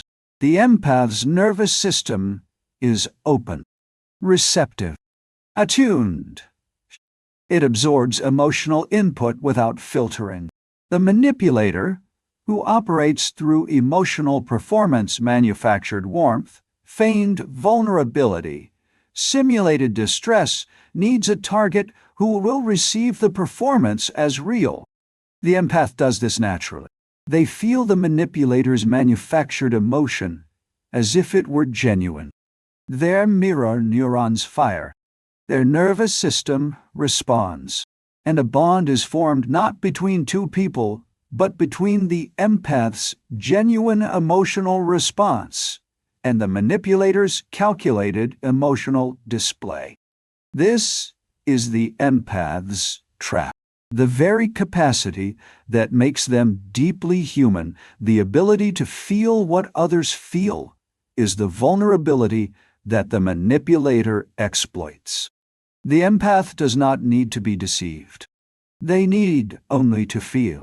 The manipulator produces the emotion. The empath absorbs it. And the absorption itself becomes the bond that keeps the empath in the relationship long after the evidence suggests they should leave. There is a pattern that recurs in the lives of highly empathic people. It is called the savior pattern. Shine. The empath encounters someone who is wounded, charismatic, complex, in pain. No. The empath feels the pain deeply, not as an observation, but as an experience. And the brain, which has evolved to alleviate suffering when it is felt, moves toward relief. The empath wants to heal, not because they are arrogant enough to believe they can fix anyone, because they feel the pain so acutely that relieving it feels like relieving their own. The wounded person becomes the empath's project. The empath invests time, energy, consume, love, sacrifice. They give and give and give because the giving reduces the pain they are absorbing. And the manipulator, who presented the wound as bait, receives the investment without ever intending to heal. The manipulator who presents as wounded is particularly dangerous to the empath, because the empath's response to pain is care, and care, in the hands of a manipulator, is compliance. The manipulator does not need to demand attention. They need only to display distress. The empath's nervous system does the rest. The empath moves toward. The manipulator receives. And the cycle begins. The manipulator produces distress. The empath responds with care. The manipulator receives the care. The distress temporarily subsides, then returns. The empath interprets the cycle as a relationship. The manipulator experiences it as a supply line. The empath is not a partner. They are a resource. And here is the cruelest mechanism: the guilt lever. The manipulator weaponizes the empath's conscience.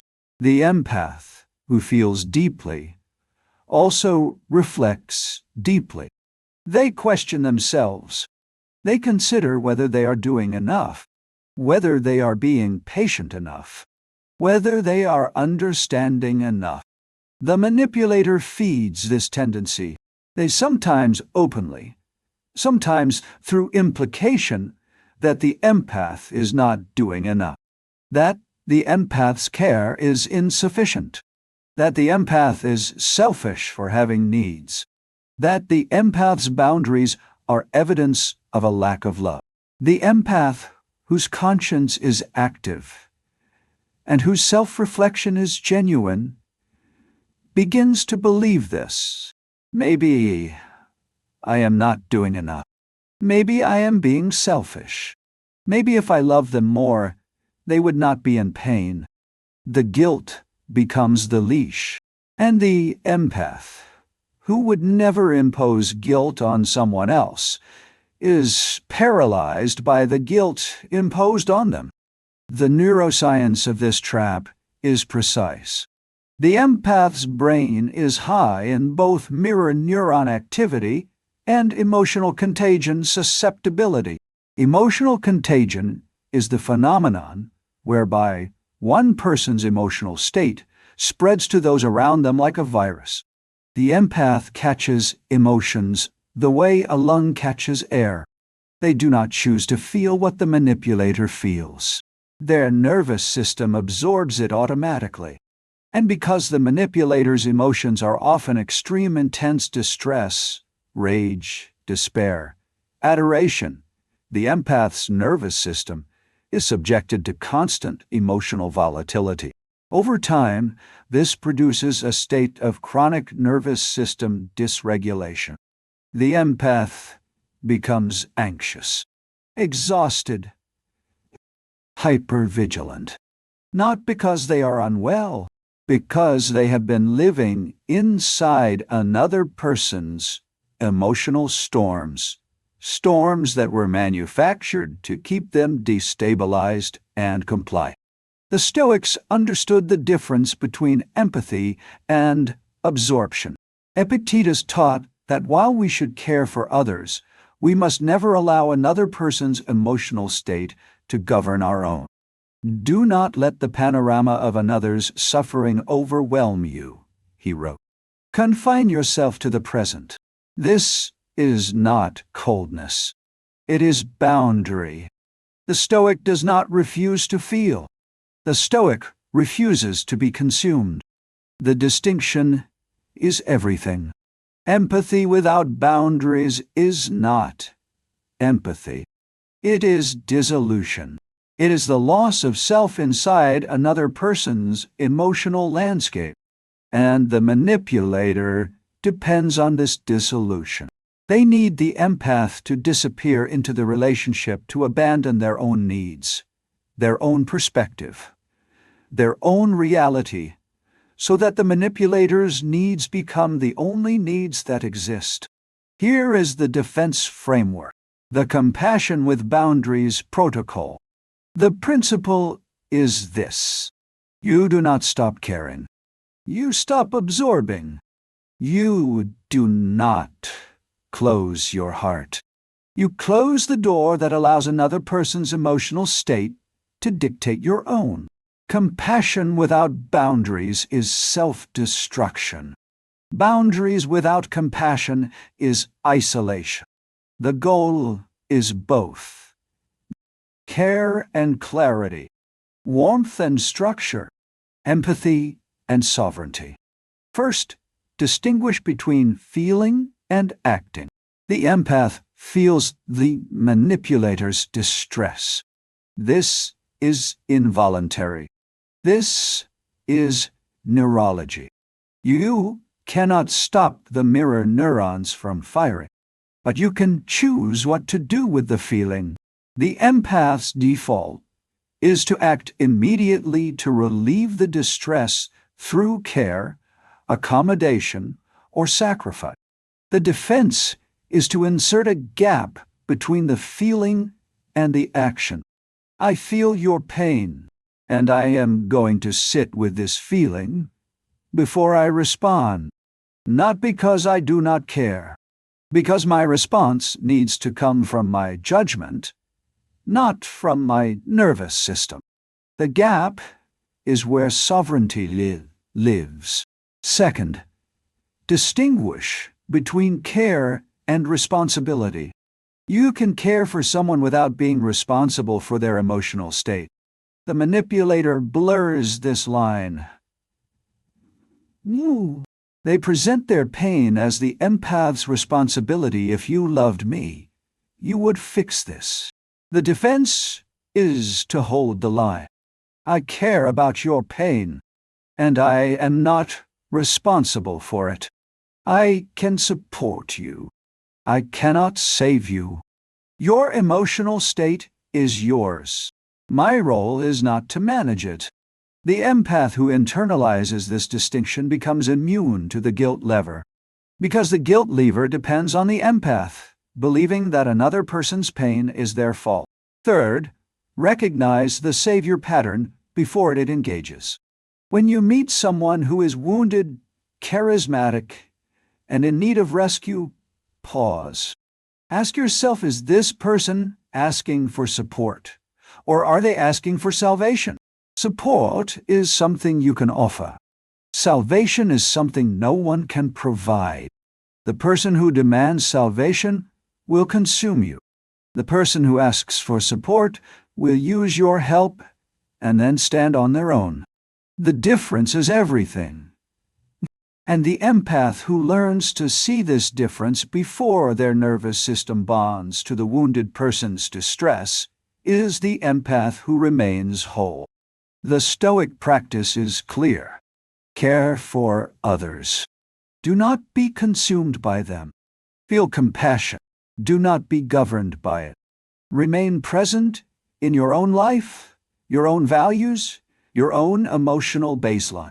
The empath who builds this architecture, who feels deeply and holds firmly, becomes not a target, but a force. The manipulator cannot bond to them because the bond depends on dissolution. And the empath who refuses to dissolve keeps the one thing the manipulator was trying to take: themselves. Chapter 10. The Fortress Mind. Building psychological immunity against manipulation. You have traveled through the architecture of manipulation. You began by learning what manipulation really is: not persuasion, not influence, but the engineering of choice, so that freedom feels present while being absent. You learned about the dark triad, the personalities that operate with cognitive empathy without effective empathy, reading emotions as data rather than feeling them as connection. You learned about gaslighting, the systematic erosion of your trust in your own perception. You learned about love bombing, the neurochemical hijacking that bonds you before trust is earned.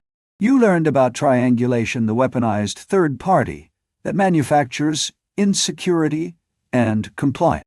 You learned about the silent treatment, absence as punishment, rejection as pain, silence as control. You learned about covert contracts, the invisible agreements that create debt without consent. You learned about Darvo, the reversal, that flips accuser into accused and leaves you questioning your own right to speak.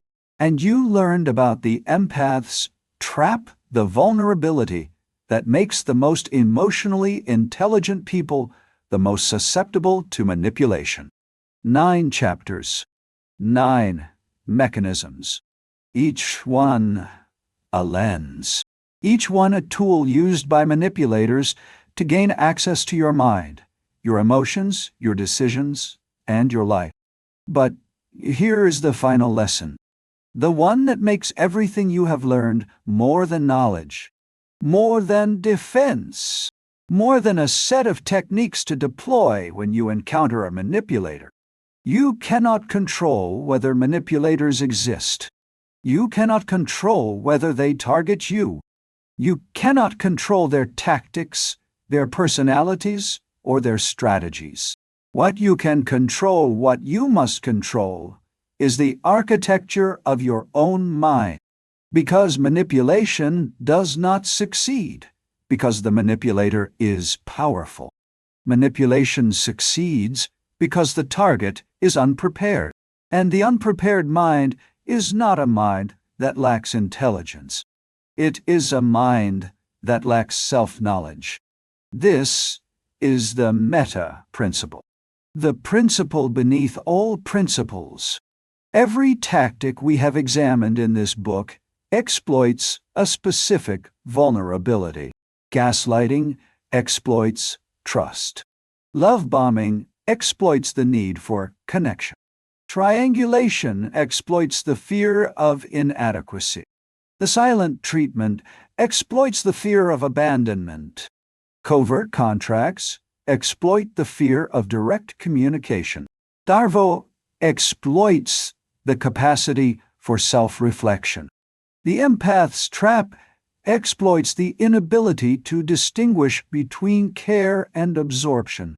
Each tactic has a key, and a key is a part of you, a need, a fear, a vulnerability, a place where your architecture is thin. The manipulator does not create these vulnerabilities. They find them. Everyone has them. The person who was neglected in childhood carries a vulnerability to love bombing. The person who was made to feel insufficient carries a vulnerability to triangulation. The person who learned that love is conditional carries a vulnerability to covert contracts. The person whose empathy was rewarded at the expense of their own needs carries a vulnerability to the empath's trap. These vulnerabilities are not flaws. They are histories, written into your nervous system by the experiences that shaped you. And the manipulator reads them not because they know your story, but because they know the signs. The person who leans in too quickly. The person who apologizes too readily. The person who prioritizes others at their own expense. The person who fears conflict. The person who needs to be needed. Each of these is a signal, and the manipulator reads signals the way a locksmith reads a lock.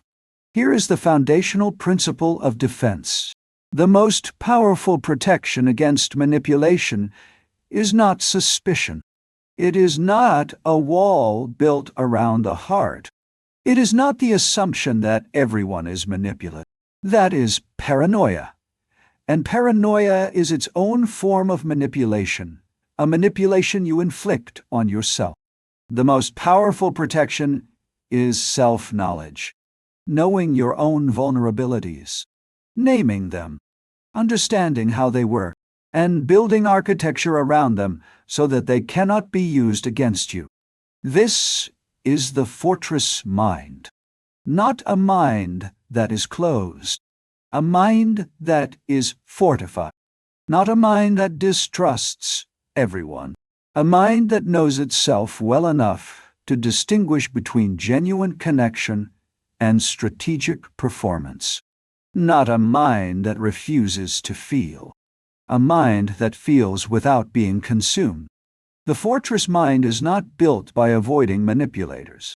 It is built by knowing yourself so thoroughly that the manipulator's tactics find no purchase. Here is how the fortress is constructed. Layer by layer, using every framework we have built. The first layer is reality anchoring. From Chapter 3, the practice of documenting, externalizing, and verifying your perceptions. Not because you are paranoid, because your perception is the foundation of everything. And the foundation must be anchored in something external, something the manipulator cannot rewrite. Keep records. Talk to people outside the manipulator's influence. Verify before you trust. The mind that anchors its own reality cannot be gaslit, because the gaslighter's power depends on the target having no external reference. Build the reference, and the gaslighter's weapon is neutralized. The second layer is emotional sovereignty. From Chapter 6, the practice of refusing to chase, refusing to apologize for things you did not do, refusing to let another person's withdrawal dictate your emotional state. The mind that maintains its baseline, its routines, its connections, its sense of self during the silent treatment, is the mind that cannot be controlled by absence. The manipulator's power depends on your collapse.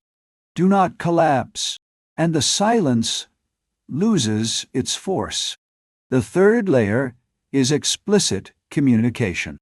From Chapter 7, the practice of making the implicit explicit, stating your needs, asking rather than implying, refusing to give with unstated expectations.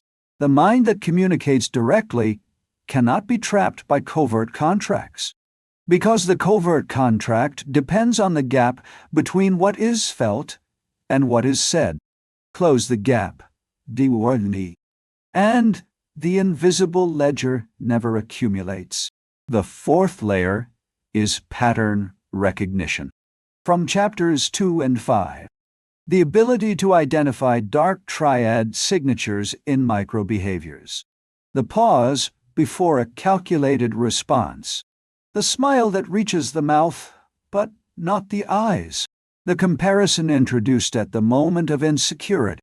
The mind that sees patterns rather than feeling emotions is the mind that cannot be triangulated, because triangulation depends on the target experiencing the comparison as a personal failing rather than a tactical maneuver. See the pattern, name it, and the comparison becomes data, not a wound. The fifth layer is Darvo resistance. From Chapter 8, DQ. Run Chapter 8. The practice of holding the frame, refusing to enter the reversal, repeating the original point with calm, patient consistency. The mind that holds its frame when someone else is trying to flip it is the mind that cannot be disoriented. Because Darvo depends on the accuser abandoning the original conversation to defend their character. Do not abandon. Hold the frame, and the reversal collapses. The sixth layer is bounded empathy. From Chapter 9, the practice of feeling without absorbing, caring without dissolving, distinguishing between support and salvation. The empath, who builds this boundary, who feels deeply and holds firmly, is the empath who cannot be consumed, because the manipulator's power depends on the empath's dissolution. Do not dissolve. And the trap is disarmed. The seventh layer is pace protection. From Chapter 4, the practice of slowing down, refusing to be rushed by intensity, testing affection over time. The mind that protects its pace, that lets trust be earned rather than flooded, is the mind that cannot be love-bombed. Because love-bombing depends on speed. The neurochemical bond must form before judgment comes online. Protect the pace, and the bomb finds no target. The eighth layer is intellectual humility. From Chapter 1, the foundation, the willingness to admit that you can be deceived, that your perception is not infallible. That charm does not equal sincerity. That understanding does not equal care. The mind that holds its impressions lightly, that examines before it assents, is the mind that remains open to truth and closed to deception. Because the manipulator's first weapon is the target's belief that they cannot be manipulated. Abandon that belief, and you have already begun to build the fortress. The Stoics understood that the fortress is not built in a day. Marcus Aurelius did not become Stoic by reading a book. He became Stoic by practicing every morning, every evening, every interaction. He pre-registered the existence of difficult people. He prepared his mind before the world tested it. He anticipated manipulation not because he was paranoid, but because he was prepared. And preparation is not paranoia. Preparation is architecture. The mind that is prepared for manipulation before it arrives is the mind that recognizes it, names it, and refuses it not with panic, but with the calm authority of someone who has seen this before and knows exactly what it is.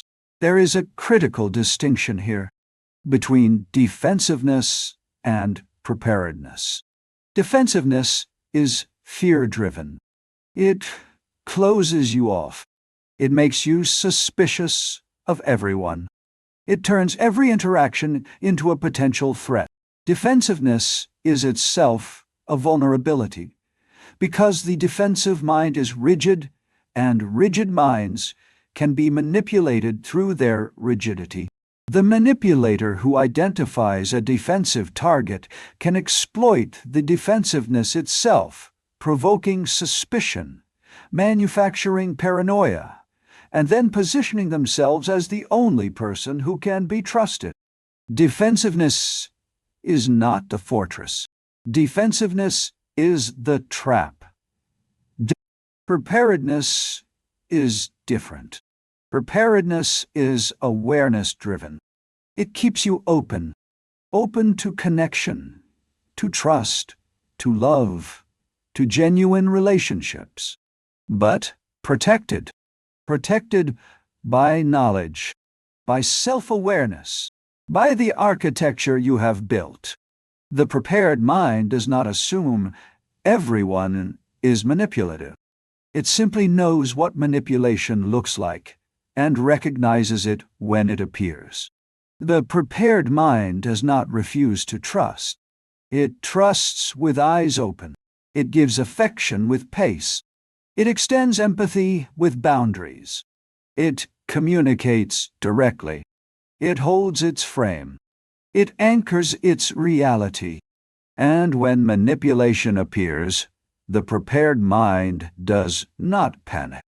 It does not collapse. It does not question itself. It sees clearly, and it chooses freely, consciously, deliberately not to participate. This is the fortress mind. Not a mind that is impenetrable. A mind that is aware. Not a mind that feels nothing. A mind that feels everything and chooses its response. not a mind that trusts no one. A mind that trusts the right people for the right reasons at the right pace. Now, wow, close your eyes, not your physical eyes, your mental ones.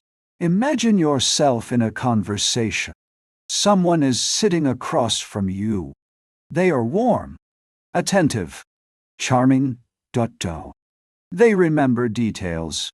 They mirror your posture. They make you feel seen. The old version of you, the version before this book, would feel the warmth and lean in, would feel the attention and open, would feel the connection and surrender the pace. The new version of you, the architect, observes, not the warmth, the pattern, the speed of the warmth, the precision of the mirroring, the intensity of the attention. Is this pace natural? Is this intensity proportionate? What happens if I slow this down? The architect does not refuse the connection. The architect tests it, lets it prove itself over time. And if the connection is genuine, it will survive the test. If it is manipulation, it will not. Either way, you remain whole. Now, imagine another conversation. Someone you have been close to. They have withdrawn, silent, cold. Wasikei, the old version of you, would panic, would chase, would apologize for things you did not do, would abandon your own needs to restore the connection. The new version of you, the architect, sits with the discomfort, names the pattern. This is the silent treatment. This is absence as punishment. The architect does not chase, does not beg, does not collapse, communicates once, calmly. When you are ready to talk, I am here. Then returns to their own life, their own routines, their own baseline. The manipulator's silence was supposed to produce desperation. Instead, it produced clarity. And the architect remains standing. One more. Imagine yourself confronting someone. You have documented. You have verified. You lay out the pattern. Calmly. Specifically. And the response comes. The hurt expression. The soft voice. I cannot believe you would say that about me. After everything I have done. You are the one who has been distant. The old version of you would feel the guilt, would begin to self-reflect, would question whether they were right, would abandon the confrontation to comfort the person they came to confront. The new version of you, the architect, recognizes the pattern. Darvo, deny, attack, reverse. The architect does not enter the reversal, does not defend their character, does not apologize for raising the issue, holds the frame. I hear your feelings, and I am not discussing my character right now. I am discussing yours. I need a response to what I describe. Specifically, yao, al, ton, il. The manipulator's reversal was supposed to disorient. Instead, it confirmed, because the architect has seen this before, and the pattern is the evidence. This is who you are becoming, not a person who cannot be hurt, a person who cannot be controlled, not a person who trusts no one, a person who trusts with knowledge, not a person who feels nothing, a person who feels everything and chooses their response. The fortress is not built by avoiding manipulators. It is built by knowing yourself so deeply, your vulnerabilities, your patterns, your histories, your triggers, that the manipulator's tactics become visible before they become effective. And here is the final Stoic truth, the one that ties everything together, the one that makes the fortress more than defense, more than protection. Ja, no, why, asai, naye prioritation, more than a system for avoiding harm. You do not build the fortress to hide behind it. You build the fortress so that you can live inside it with an open heart, so that you can love without fear, trust without naivety, care without dissolution, connect without surrender. The fortress is not a wall against the world. It is the architecture that allows you to engage the world fully with clarity, with courage, and with the unshakable knowledge that no matter what someone else tries to do to your mind, you remain its architect. You remain its architect, and the mind that knows itself truly, deeply, without illusion, is the mind that no one else will ever own.